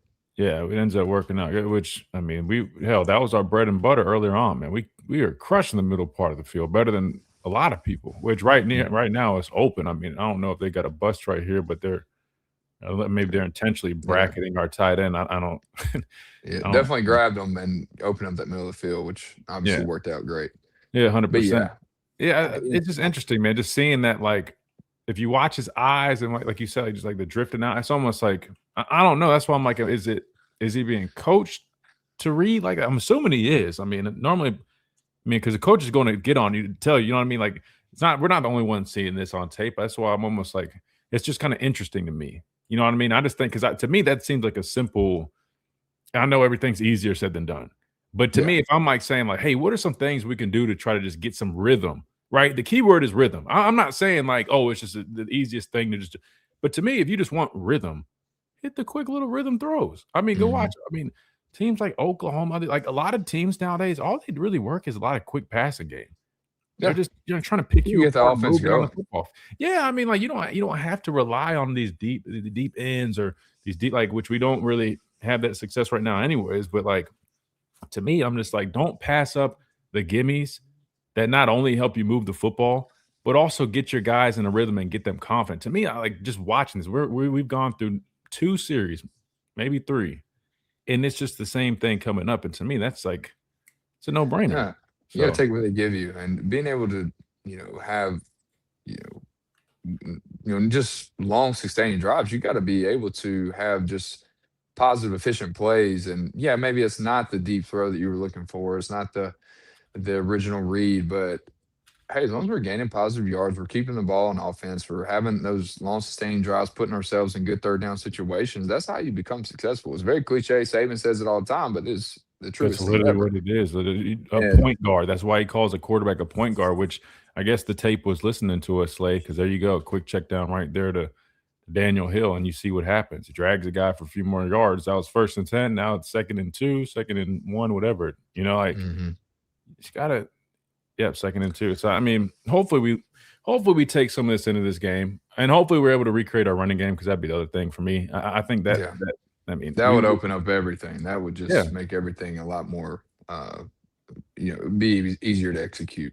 100%. And the good thing is you should be confident that you should be able to at least have some opportunity because in this last game, the one that we're watching, before the net amount, I think we rushed for over 100 yards. Is one of our better days, even though that's not like a crazy number, Yeah, but it's for not us, 200, but yeah, I mean, our 100 is other people's like 180, 160. So I mean, like we'll take yeah. that.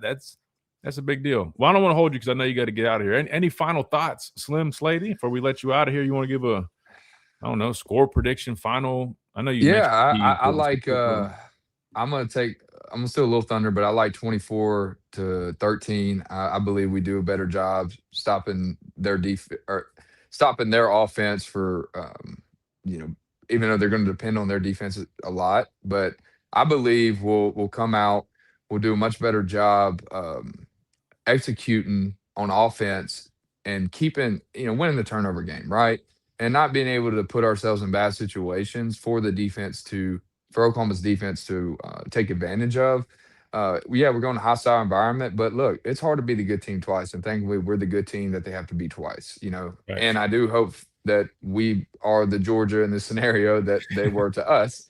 Yeah. But I do think after a whole season and playing them twice already in the last 2 years, there's got to be a really great scheme dialed up. And I just think from an offense perspective, like that one play we showed, Ryan got the bubble. I do think that Isaiah, bring the fight to them, right? Yeah. We don't want to embrace the fight or let the defense bring the fight to us. Let's bring the fight to them. And that goes for everybody, blocking and making decisions on the offense. And then if I was to give any advice to Ty, just stay calm, cool, and stay calm and cool under the pressure. Trust your instincts.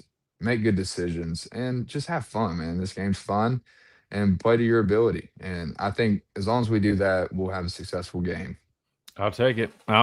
So we can mark you down for you're picking Alabama in this game, and I would, I think so. I'd hope so. No, honestly, hey, listen, now, anything goes. Hey, our producers, they stuck to their guns. They picked Georgia last time we played an SEC championship game, and they were right. So, unfortunately. Yeah, I know. I was just saying I just want to brag on them. Hey, our producers, they know ball, man. They know ball. I give them some credit. Slade, I appreciate you jumping on here, man. I'll definitely look forward to talking to you next week. Hopefully Sounds good. Some good hopefully we're breaking down some positives. We're talking about the Rose Bowl, and we got some nice plays to break down on the positive end of the thing. And man. Same here. Be easy this weekend to take a little rest now. I know you had a long weekend last weekend. Now I don't need you getting sick on us next week. Hey, I'm going home Saturday, so I can't do too much tomorrow. But I appreciate it. That sounds like a recipe for getting back after it. I got to drive, so okay, I'll be fine. There you go. But That's important. Appreciate you having me on. Roll Tide, brother. Always, bro. Appreciate you. Sounds good, brother. Good deal. Bye. Slim Slady joining us live here on the Miller's Edge. Always appreciate him, man. Hey, you guys saw the tape. You heard us talking about it, man. I mean, definitely some things that we can do better. And the good news is there wasn't nothing crazy, man. Just got to execute a little bit better, take what the defense gives us. And I think we could recreate what we saw last time we played them, and that was that efficiency, able to move the football. We got hit a timeout. We come back. We keep rolling. We got you guys on the phone lines. We'll go to you guys when we come back, and we'll keep on rolling right here on the Miller's Edge. Tide 100.9, 1230, WTBC.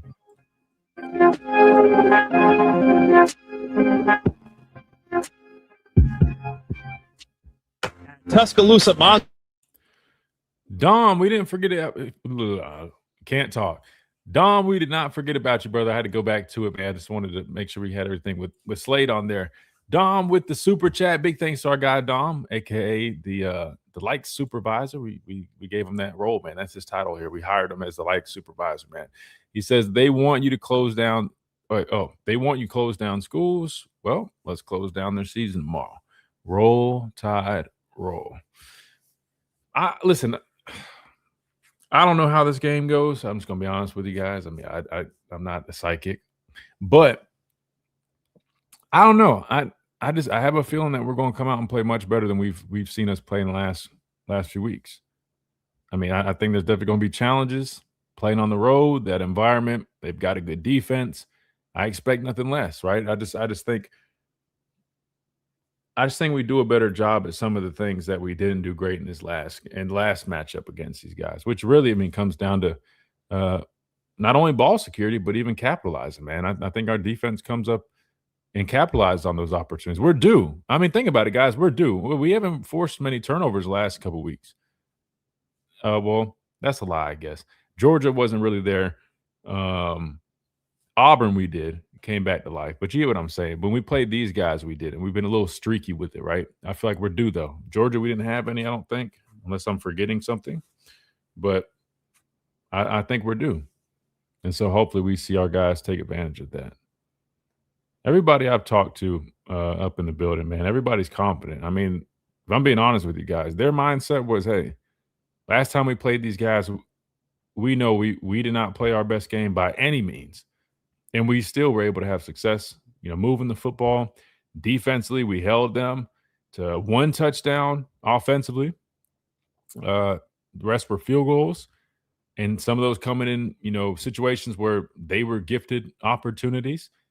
And so really everybody I've talked to in the building will say, I mean, fix the field position battle, right, that they've been struggling with, protect the football better, and, capitalize on defense, aka just the turnover battle. And they're confident, right? So definitely easier said than done, but I definitely feel like that's, there's a good chance, like Slade was saying, beating a team twice. I just don't see us coming out playing sloppy again, which leads me to a question for you guys. If we do, for whatever reason, if it is one of those games, back to this whole point, like they just were talking about on ESPN about depending on how this game goes, it could, leave the door open for stuff. What would y'all's genuine reaction be? If say we, and I hate even speaking like this, don't freak out. I got a wooden desk, so I'm tapping on it. But say we did, we lost this game, but not just we lost. I mean, again, because I'm never, listen, as long as you go out there and compete, if we lose, we lose. It is what it is. As long as we go out there and compete and when we play, to our standard, I'll never be mad at anybody. But say it's like a disappointing type performance based on like, hey, man, we're not playing to our standard. It's a bad one, similar to what we saw in the SEC championship game. Like, what would y'all's genuine reaction be? Would there then be some new concern, or would y'all still be locked in with the trajectory of the way things are? And the reason I ask is because you can't help but think about it, given the media, the national media, everybody's talking about this. Oh, well, depending on how it goes, I'm just curious from y'all, like the actual fans, right? Not the national people, but what would y'all's be like reaction be? Like, how would you actually feel about like where things are headed, and like what would the confidence level be moving forward? Because if you ask people right now, everybody's like, no, man, we're locked in with it. We're happy with everything. But I'm just curious, like how this game goes, if that could have an effect on y'all's, I guess, perception and whatnot. Want to see an angry Jam Miller. Only thing about that is I don't know how healthy Jam's going to be. He looked gingerly in practice. Now I know when it comes game time, they'll shoot him up, aka give him the feel good shot, all that stuff. But I'm just thinking like as a running back, like planting and cutting and stuff, man. Like I just don't know if he's like 100% physically, which I mean, effort-wise, he's gonna give you what he's got. I just don't know how much he has to give. Which sucks because I mean he was doing his thing against Auburn, man. He was doing his thing. Dwight says, I'll be happy. I wasn't expecting the national championship this year. I was just expecting the playoff berth, and we did that. Superfly says, I'm locked in with Kalen DeBoer. Win or lose this game, he's a winner and has progressed. I'm confident he'll continue to do so.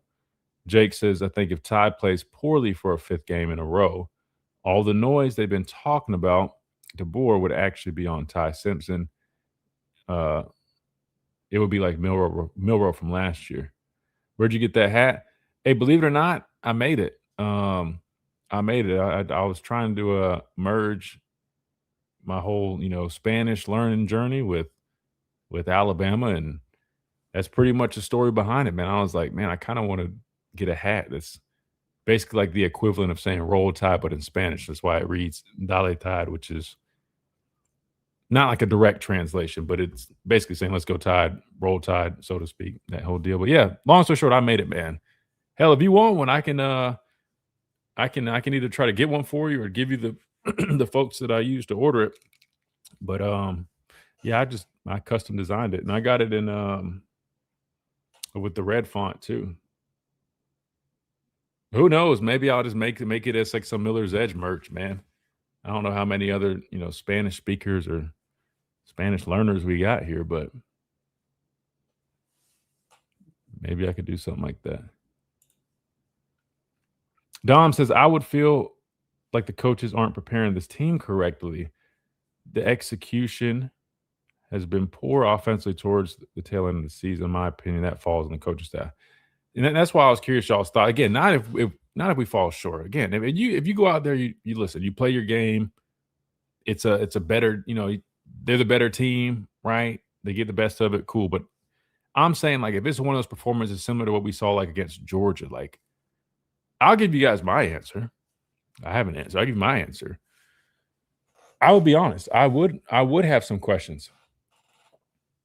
Now, I'm not saying I'm writing anybody off at all. No, I still think, again, progress is progress. You can't knock that. But if I'm being completely transparent, to me, if we don't show up and if it looks like we're prepared for this football game, that would cause some concern to me, because I agree that I think a lot of that does kind of fall on the coaches. Like, the coaches can't go out there and execute, but it is their job to get you guys in the best position possible in terms of being prepared, ready to roll, both mentally, physically, all that good stuff. And that would be the one thing I could say, like, if there's one, if I had to nitpick through 2 years so far with the new staff, whether it's, the Vanderbilt game, Florida State, I mean, there's probably a couple others I could probably come up with, but just not feeling like, from a staff standpoint, not feeling like our guys are in the best position. You get what I'm saying? And I get that happens sometimes. I know people aren't perfect, so that's why I'm not making a big deal out of it. But again, Georgia in the SEC championship game, like, I know the punt got blocked. I know we had injuries, but we talked about after watching the tape, I don't feel like our offense has been put in the best position over the last few weeks to help come up with things, to help kind of fix some of the issues that we're seeing. To me, that kind of falls on coaches. And if I'm just being completely transparent, especially given the fact that Kalen DeBoer is an offensive-minded coach, that would leave me with a couple questions, though. And just being honest. Not saying I'd be losing hope or anything like that. Just to me, like, the preparation piece, both schematically and mentally, that's on coaches.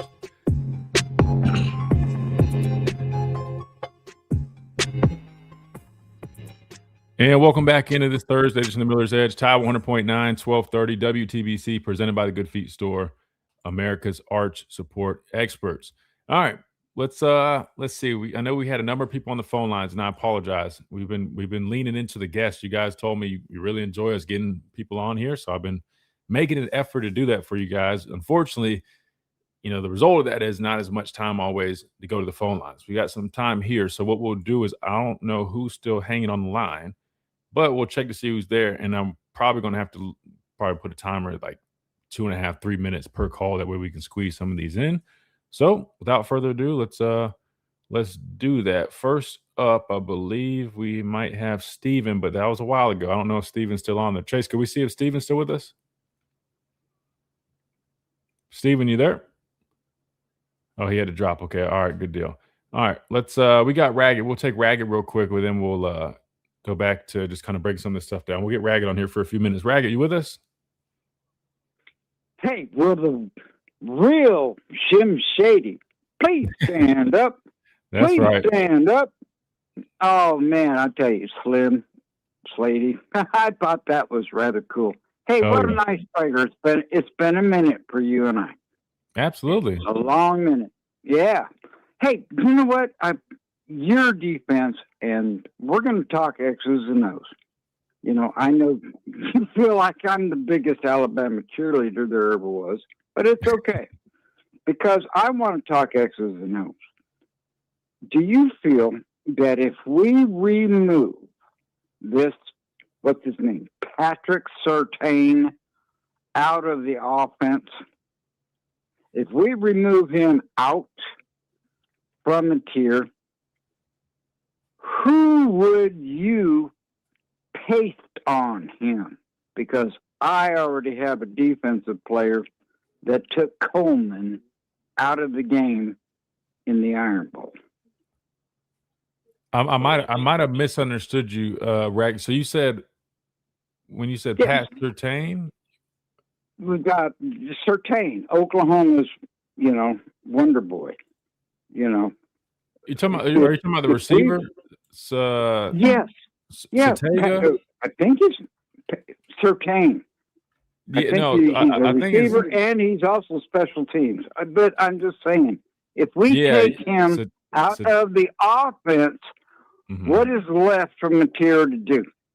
I got you. Okay, yeah. So I think it's pronounced like Satanga, but yeah, okay, I got you. Sorry, when you said Pat Surtain, I was thinking of my former teammate. I was like, man, is you got some kin over there? I wasn't familiar with that, but yes, Satanga. No, if you take him out of the equation, last time we played these guys, I thought he had more of an impact, which he definitely had an impact, right? I mean, he's credited for that rush for like 21 yards, I believe, then 4 receptions for 26.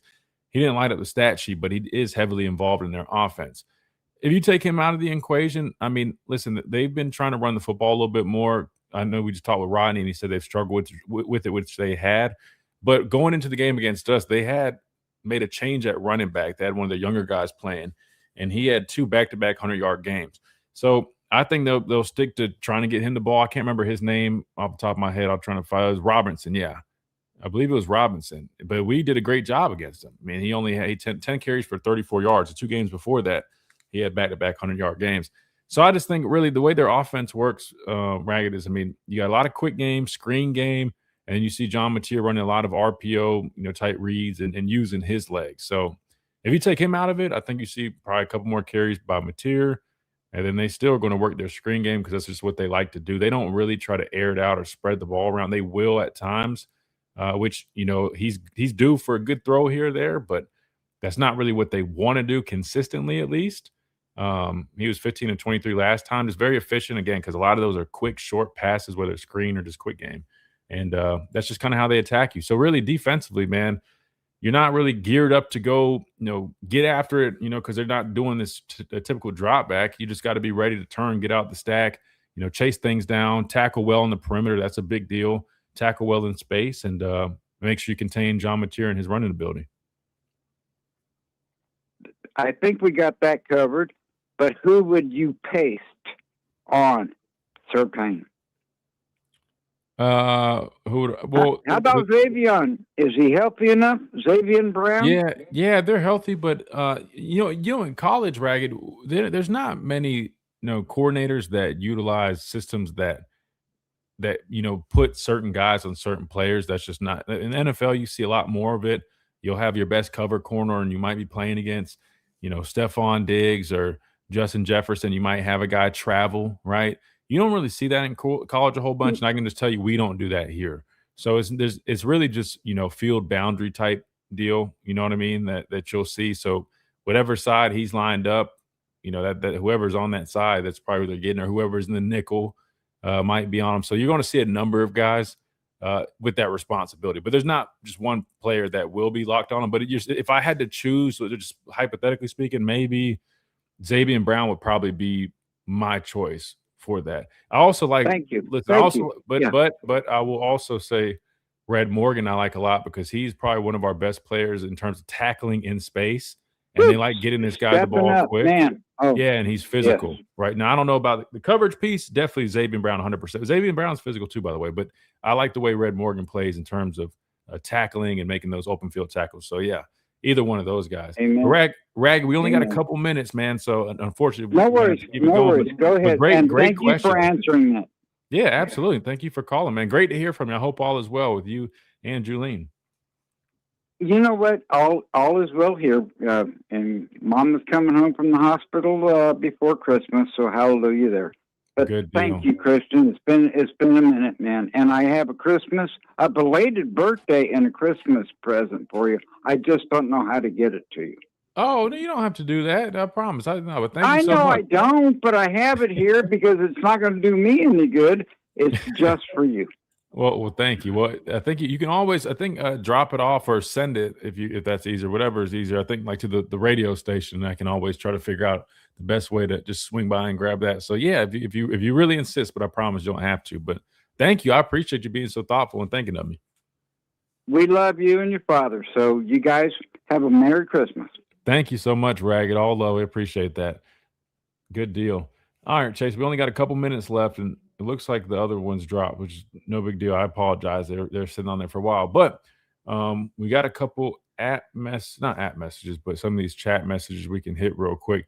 Actually, no, we do have an app message. Let's do that. That way we can stay up to date on that. I think we just got one, and it's from GDR and Jasper. He says the Michigan forums in the media will not let it die. How about we just win so they can move on to Dillingham? Well, I feel like if we do win this game, Chase, and he's referring to the conversation we initially started with, the whole Kalen DeBoer talk still going around. I think if you win this football game, it definitely kills that talk a lot. And here's why. I think Michigan's going to have they're in a little bit of a time crunch. They're not just going to be sitting around waiting. And again, my thought on this whole thing is there's still strong interest probably from Michigan's end. I don't think they're just going to take his answer and be like, all right, yeah, we're done. He said, no, he's not talking to anybody. He's happy here. I don't think they're going to just sit there and take that for an answer. But I think what happens is over time, when time kind of starts dwindling down, he will eventually say, and not he will, but they will eventually say, all right, well, we got to make a move, right? And we can't just sit here and wait on one guy. Does that sound probably about right to you, Chase? Yeah, 100%. I don't know. I think it's more of where do we go from here? Because why are we putting so much emphasis on that when it really should be on like Oklahoma? I think a lot of people should be real like take a notice of how different they're going to be. And I'm afraid to say this, but I'm going to go with Oklahoma in this one. I think Oklahoma really shows that if it wasn't, and I know Wyatt had said this yesterday, I think yesterday, day before, but Mateer was the odds-on favorite to win the Heisman. He did what he had to do. I think Texas was in that campaign at that time, but I just feel like with the weather, right, with the stipulation of there's no bowl game if they lose. That's kind of weird. Like I feel like Oklahoma has Alabama on their heels, and you look at how Alabama has performed these past 3 games.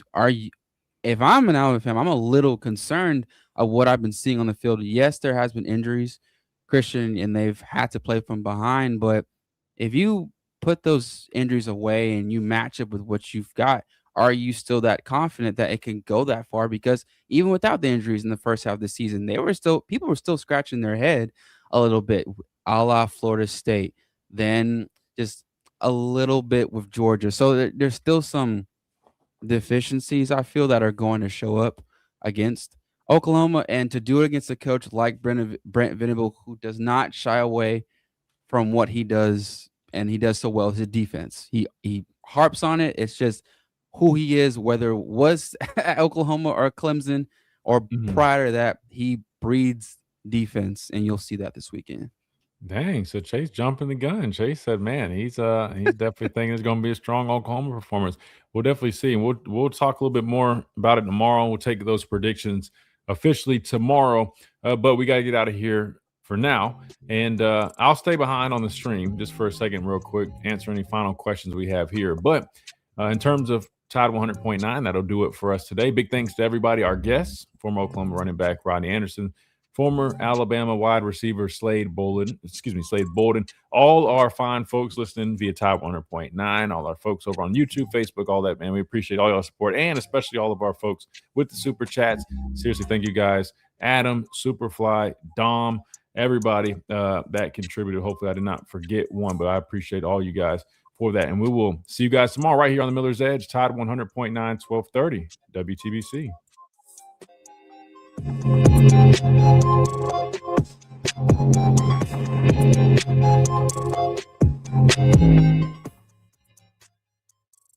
You've been listening to the Miller's Edge, tackling sports daily. WTBC Tuscaloosa. All right, I'll hang out here real quick on the stream. We just had to close out on radio, but great show. Thank you, Adam. Seriously, man. Glad you're back and you found us, man. I know it was interesting when we first started streaming back on here again a few months ago. I was like, man, I feel like we're kind of shadow banned because I'm like, man, I feel like a lot of our subscribers that maybe they're just not popping up like it used to because we waited so long to jump back on here. But I love seeing all you guys that were like the OGs, like were with us like way back when, man. It's cool, man. If we lose this weekend, how do you grade the season? I got to see the game play out, Jake. Listen, I really mean this when I say this. I'm not just saying this. And by the way, I put the weather up there because I think initially we thought there was going to be this whole weather deal. Looks like the high is 60, low is 48. And if I'm not mistaken, it's been way colder in Tuscaloosa. What is it right now, though? It's actually 60 right now, but a few days ago it was. I don't think the weather would be too much of an issue like we initially thought. But to answer your question, Jake, listen, I never ever like losing to me is not the biggest deal for me, which I know it sounds crazy for me to say, but now unless you lose like 3-4 games, like that's a problem. But I've always said, even going back to last year, right? Like when we lost 3 games, when everybody was saying like, "Oh, we lost 3 games, so Alabama don't lose 3 games." It was never the 3 losses for me. It was how those losses transpired. That's what I look at. Because to me, that's what's most important. And unfortunately, and I agree with, I think it was it Deborah that said it earlier? Just in some of those losses, I just did not feel like we always looked the most prepared. We didn't really show up ready to play. And that to me is a little bit of a question. Again, not enough to where I would sit there and just go like, oh, I don't think the staff can do it here. No. Because we've also seen on the flip, I look at the whole picture, right? Look at the whole body. I've seen how they've prepared and shown up for the big games, which they have great success in. But some of the games where you're expected to win and you don't show up, to me, that kind of bothered me. And the reason why is because I came from a coach where it was like, man, every little detail mattered. And what in our practices for Western Carolina or whoever it was looked exactly the same, if not more intense, because they knew we were going to be battling complacency than they did when we were preparing to play a la Georgia LSU. So that would be my only thing. So to answer your question, Jake, depending on how this game goes, look, if we lose first round playoff, we lose first round playoff. I mean, just like Roman Harper said on the show the other day, man, playoffs are playoffs. I mean, anybody can show up. The last seed can show up and beat the number one. So, I mean, like it's a new season, things are reset. And typically, especially at least in the NFL, I mean, the teams that are in the playoff, they're all good football teams. A little interesting with this because you got the James Madisons and those guys in here, but you get my point. And Oklahoma's a good football team. My thing is this: if we show up and we play a solid game or whatever, that's all you can ask. If we fall short, hey man, you lost to a top 10 team on the road that has a damn good defense. That's how I view that. If we do lose, now if we show up and we play like we played against Georgia, and there's mistakes left and right, we don't feel prepared and whatnot. That to me would definitely kind of cause some concern, and I would probably lower my grade slightly. But nonetheless, I really would say, I mean, I think we're still on the right trajectory. And I think it's only fair if you let these guys, this new staff, have not just 2 years, but 3-4 years where they actually have time to get their guys, and not only get their guys, but also develop their guys and really establish what they're trying to do. My biggest question, if I'm just being honest, my biggest thing that I always go back to is, Kalen DeBoer / Ryan Grubb and the staff. I mean, like, their background and what they're known for is, high-powered offense, being offensive-minded guys. To me, and listen, I mean, people get mad at me for just having that question mark. That's fine. I think it's a very fair question. I just think at some point I'm just like, I think there is like, a little bit of, there should be like a window, like, all right, we want to see what that type of offensive performance, like those performances that we were expecting. And at some point, if we're not seeing those, even once they have their guys, to me, that's when you start saying, well, why aren't we seeing that here? So defense, I mean, I don't think you really can complain too much about defense and what we've seen. The defense has been playing some damn good football. Plenty good enough to win playoff games and to make a run. Competitive character has been questionable for the last 2 years, I say. That's a great definition to kind of put it that way, And I'm not one of these blind people that would just be like, oh, well, no. I mean, listen, even before Coach DeBoer got here, there was a couple, games Coach Saban had guys that just didn't really seem like that. So I'm not saying it's, it never happened before, but it definitely was less frequent. And to me, it was a little bit more, I think it was a little bit different of a deal. I think it was more so, unfortunately, he couldn't have the stability with his coaches that he needed being as old as he was. I think that played a role. So, just my thoughts on that, but I don't know, but we'll see, man. We'll see. I mean, it's gonna be interesting. I mean, we can sit there and break down this tape all day. It's gonna be a new game, but I mean, those are little things. Again, always just a little detail, man. It's running inside zone right here. Lineman gets tripped up. You got a backer plugging right, and he's literally just shooting. Like this end, he's not reading. He's shooting the gap. That's what we talk about, like plugging gaps, right? I mean, he's shooting into that that B gap. And unfortunately, man, Michael just, I don't know if he sees it late or he wouldn't even have a chance because he was trying to at least combo climb up because he shoots. That's what I'm saying. I mean, Oklahoma like did a lot too to force these things. So it's not always just like, oh, well, we just were this bad. I mean, I mean, that's good play on their end too. Good call, good execution.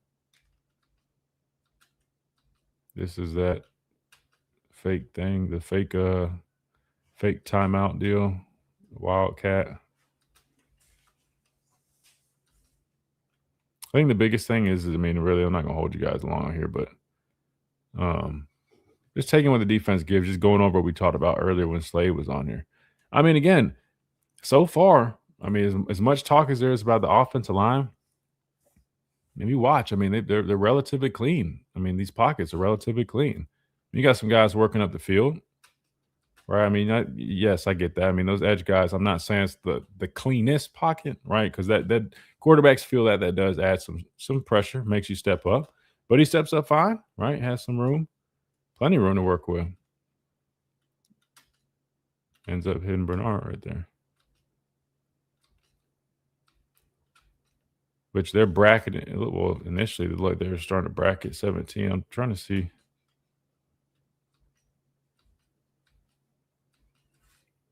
Yeah, I mean, this is cover 3.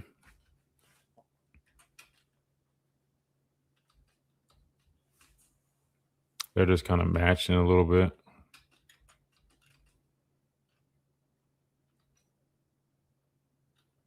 The right idea by Ty on that one.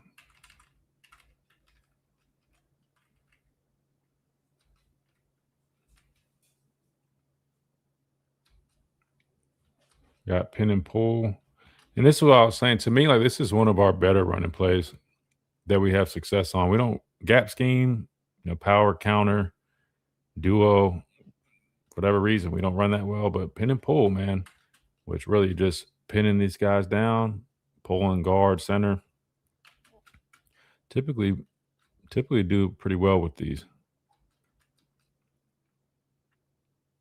But you see a lot. They did that a lot at Washington, a lot, which is why you see it here so much.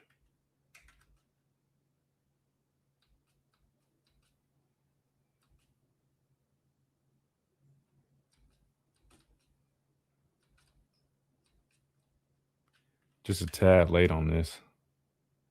I mean, if that's where you're going, I know he's got that pressure, but that's why it's important, man. Just got to ride that guy a little bit higher. That one little delay, that 1 second delay, boom, gives that time just enough time. Gives that defender enough time to really zero in on it. And this one ends up being a fumble, right? Luckily it goes out of bounds, but I mean, this one I don't even think shows up on the stat sheet, but it's a hat on the football. Got to have better ball security in this game, right? Because if you count, there's that one, the Ryan Williams one, and then I know we had the pick 6. Was there another fumble maybe? I know there was another pick that we threw too, but it got called back. I mean, so these guys they forced what? Technically forced damn near 4 turnovers. I think one got called back and the other ends up going out of bounds. Boom, pick 6 was that right after? Damn. Yeah, so you got a fumble here. We got lucky to get the first down off of it. And we've already broken this down, but we'll end up on this. Like I said, this is going to be, to me, this is the main key. If there's anything we have to clean up outside of just saying turnovers, like to be specific, I mean, because this has shown up even like against Georgia, right? When these teams are running simulators or pressures, like this, like when Ty threw that pick against Georgia, right? they had a really good disguise. He tried to force something, ended up being a pick. These are the Ty. He has to grow up from this and just know, right? Boom. Again, real quick, simulated pressure. 1, 2, 1, 2. Hold on. 1, 2, 3, 4, 5, 6 guys in the box, 5 on the line of scrimmage, right? But this guy's body language is clearly showing he's rushing. So pre-snap, we would call this, right? Like cover. You're expecting cover 0, right? Which is just straight up man / you say cover 1. You got a deep guy right here, 1 or 0. Only interesting thing was, if you're truly getting, man, you have normally a guy running with that since he was split out wide initially. But you get my point. So Ty pre-snap is probably thinking, got man coverage here, boom. And they're about to bring a number of these guys. If not, you always respect everybody there. But a simulated means we're going to show more than we're really bringing. It shows 6 up there. Only, 2 guys drop, they only bring 4. But then we have a guy clean because it messed up the blocking scheme. That's literally the whole purpose of a simulated pressure. Show one thing, mess up the blocking scheme, change the coverage on the back end, and then just cause all type of chaos. And that's they get exactly what they want. They get a guy home, so it's either going to be a sack or a bad decision, bad throw, and it ends up being just that, right? Because it's not even 0 or 1 at all. It's really more of a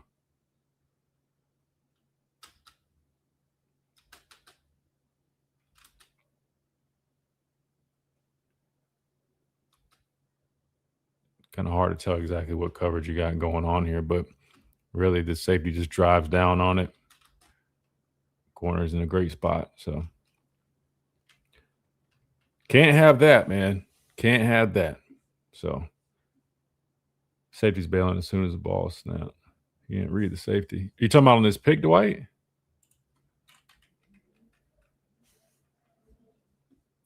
You talking about this play? Or was it the one prior? What's happening on here is number one, again, they don't get this call right up front. Like they bust the protection. So he's got immediate pressure. Listen, he has a slant. So his read here again. Initially, if you watch this, the safety's off, right? You got a safety playing deep. So he's expecting he's going. And I think even before this pressure, because he immediately is looking over there. I think this call itself, I think the concept here is you're getting this. Everybody's flooding over to the field. That's why you get the back working here. I think this is all the concept, right? Bring everybody to the field so we can hit this backside slant. Because if you think about it, if this guy doesn't play, if he doesn't drive down like that and say he plays that deep, half technique or however he was pre-snap, you're talking about that's a lot of room to work with, right? So I don't. There's not really much for him to really read, I guess, other than his body language, right? You're talking about the play before, yeah. That's what I thought. I figured you're talking about the play before. That's why I asked. Did Horton pull up? Yeah, that's people were asking me about this when we posted the clip on Twitter. And I was just trying to explain. I don't think it's necessarily like Horton's pulling up, yes, because think about it, as you're a receiver and you're periffing this guy running full speed. Now, yes, that would be a too early pass interference to me, but this guy don't want to get his helmet taken off. So I think he naturally, you feel that presence real quick. Anybody would just naturally kind of react like that when they just feel immediate, especially on a slant, man. Receivers know what time it is when they're running across like slants or crossing routes. So I think he felt that.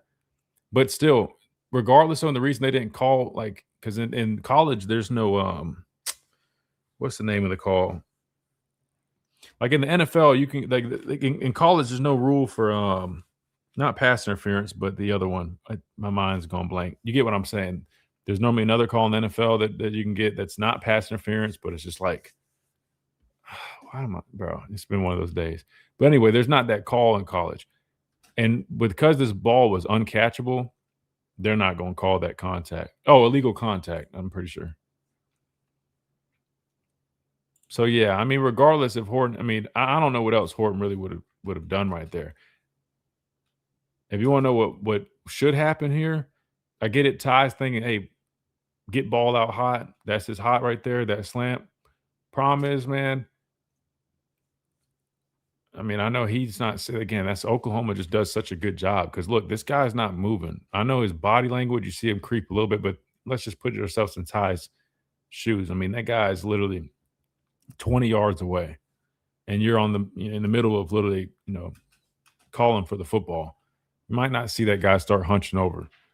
So post snap, and you immediately feel this guy. I get it. He's just trying to get it out quick. Oh, I got the hot slant. That corner is not. No, corner wasn't pressed actually, pretty much. But still, you just got to just take the L, man. Just take the sack. Should the ball go to the tight end? Here's the thing, guys. It's hindsight's 2020, and I'm just saying, like, you guys got to remember. Like, let me show you the back end.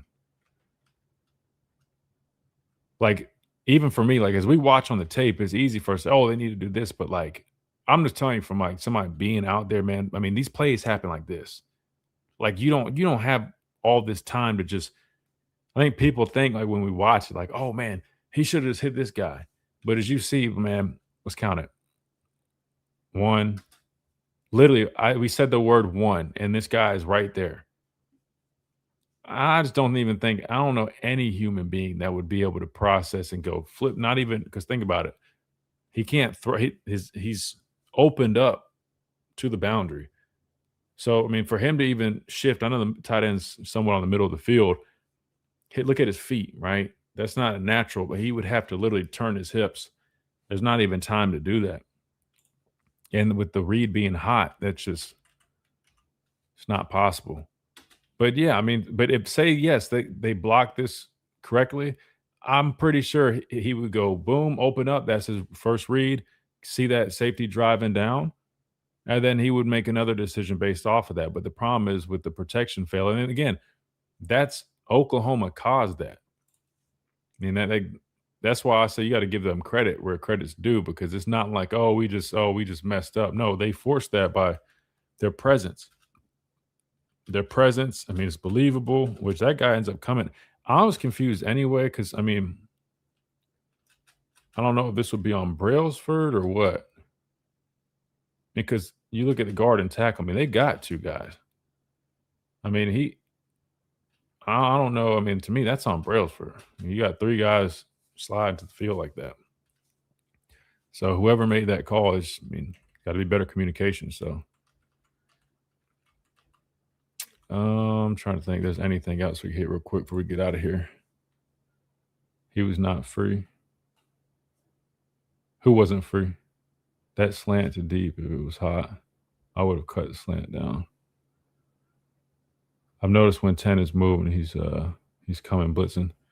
Talking about for Oklahoma, they do a lot with him, though. He's a really good player, man. But listen, they got good, like this guy up here. Is it 5? I think he's technically let me see what he's listed as. Because he's a big dude, like, I mean, but he plays more like a nickel, but like you would think he's technically a linebacker, but let me see what he's listed as. They call that position the cheat position. So that's, I'm assuming, like they're quote unquote husky. That guy's 6'5", 242. Let me see his backup. The backup is 5'11", 195, man.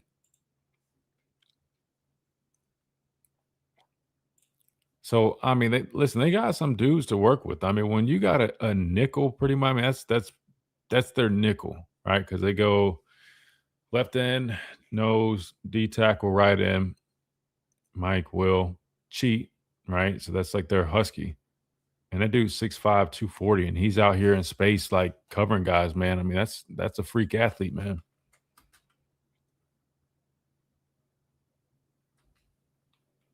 But if I'm Ryan Grubb, I would shoot. As big as he is, I know he's a good athlete, man. I would look for mismatches. I would try to get our guys on him in the slot, because you see him. I mean, him at that position. Now, they're not dumb, too. They'll sub and take him out of there if you start doing that. But I'm just saying, there's little things like that to me, you can try to exploit. Just like here, man. I mean, look, we talked about the other one that we missed earlier. I know he's just clearing it out right here, but like, they do a lot of this, man. You'll see a lot of these where we used to call it like peeling the back. they'll have their ends like responsible for like if you know whoever's in the backfield this time is Jeremy Bernard, but if you cross their face, they're responsible for picking those things up. I will look for a number of those matchups. That was one thing I did see last time we played them. There is a number of ways you could, as good as they are on defense, there's a number of ways you can exploit some of the things that they like to do, a la this. Now, he's going to have help over the top, but I can show you all another clip here in a second. Delayed tight end screen, something they ran a lot at Washington. I like the concept, but again, got to execute, man. Good call. And look, I'll tell you what the coach is telling them now. There's no reason we should have 1, 2, 3 guys, 3 guys making this wall. Big offensive lineman. And then you got this guy. Let me see where he passed him by. So number one, 81 should already be right here. So we got to fix this. 81 gets juked, right? Just pick up your guy. 5 is clearing this guy out. You got 3 guys running down here. I mean, now I know they're getting out of the stack. Just got to try to get that operation done quicker. But so I'm saying, like, while there are a lot of things I do feel like fall on some of the coaching on offense, we got to get better execution. Getting what you want. It's not executing at a high enough level.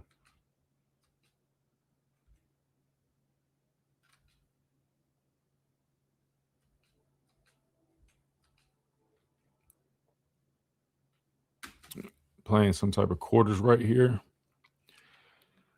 See what we get.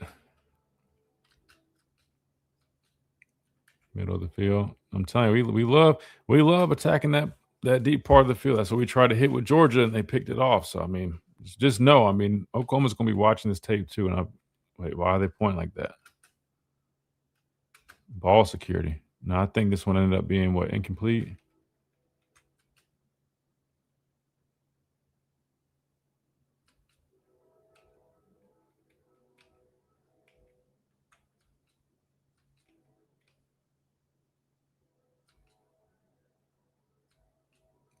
Just wide zone right here.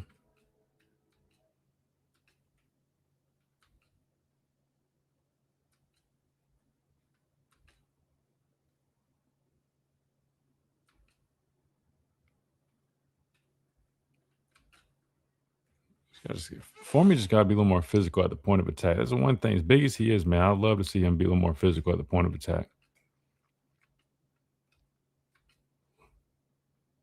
Quick screen to Bernard. Extensions of the running game. We'll take it. Take it. 10 yards. But see, why are they acting like they got the ball? We got to hold on to the football, man.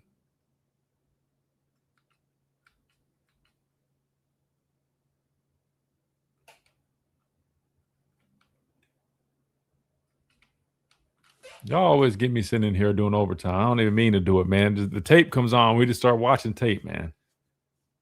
I bet when 5's in the game, they're going to be in zone.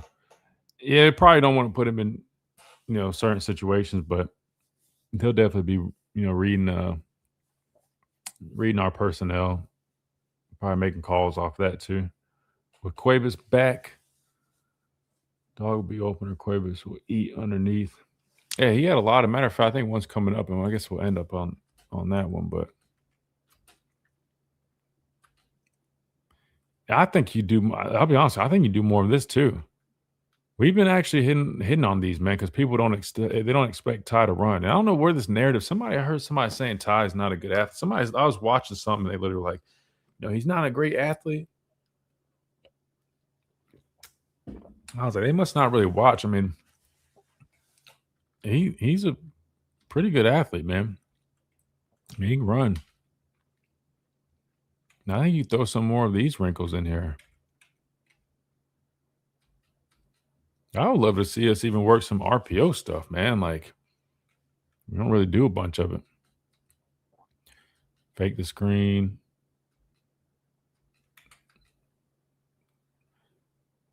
Fake screen, hitting the wheel. But shoot, speaking of 5, that's him on this right here. That's a hell of an athlete, man. If he's 6'5", 242 playing like that, that's interesting, man. Reminds me like, I don't know if you guys remember Josh Harvey Clemens, but he was like that. He's like 6'5", plays some safety / linebacker, but he won this thick, like 242. I mean, that dude is damn edge. But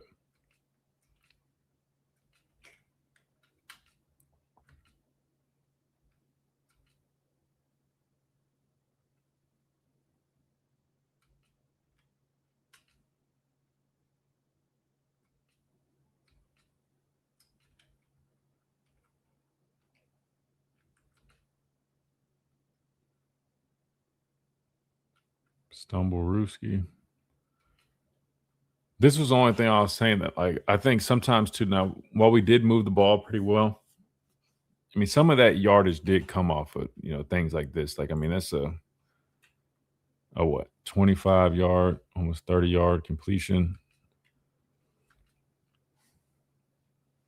Which, again, we'll take it. I'm not knocking. I'm just saying I think sometimes when people look at the numbers, it's like, oh, even though I do feel like we ran the ball or moved the ball well, I think it can be a little misconceiving, though, because some of that did come from that, or like there's like that delayed we hit like a wide delay. I think the Cuevas thought it was coming up. This is one thing I'll point out real quick. I posted this and there's that one page, like the nerds page. That's literally their name. I'm not calling that like college football nerds. They were trying to say like, oh, well, it's actually a good whatever. And I was just trying to say though, they're missing the whole point. Like, again, people that don't understand football people that just read the stats and stuff aren't going to get the point here. The point of this play that I was trying to explain was you got Jeremy Bernard lined up at the halfback position, in the gun. And like we talked about earlier, you'll see a lot of this from these guys where they'll drop their ends or they'll have their ends responsible for taking guys out of the backfield.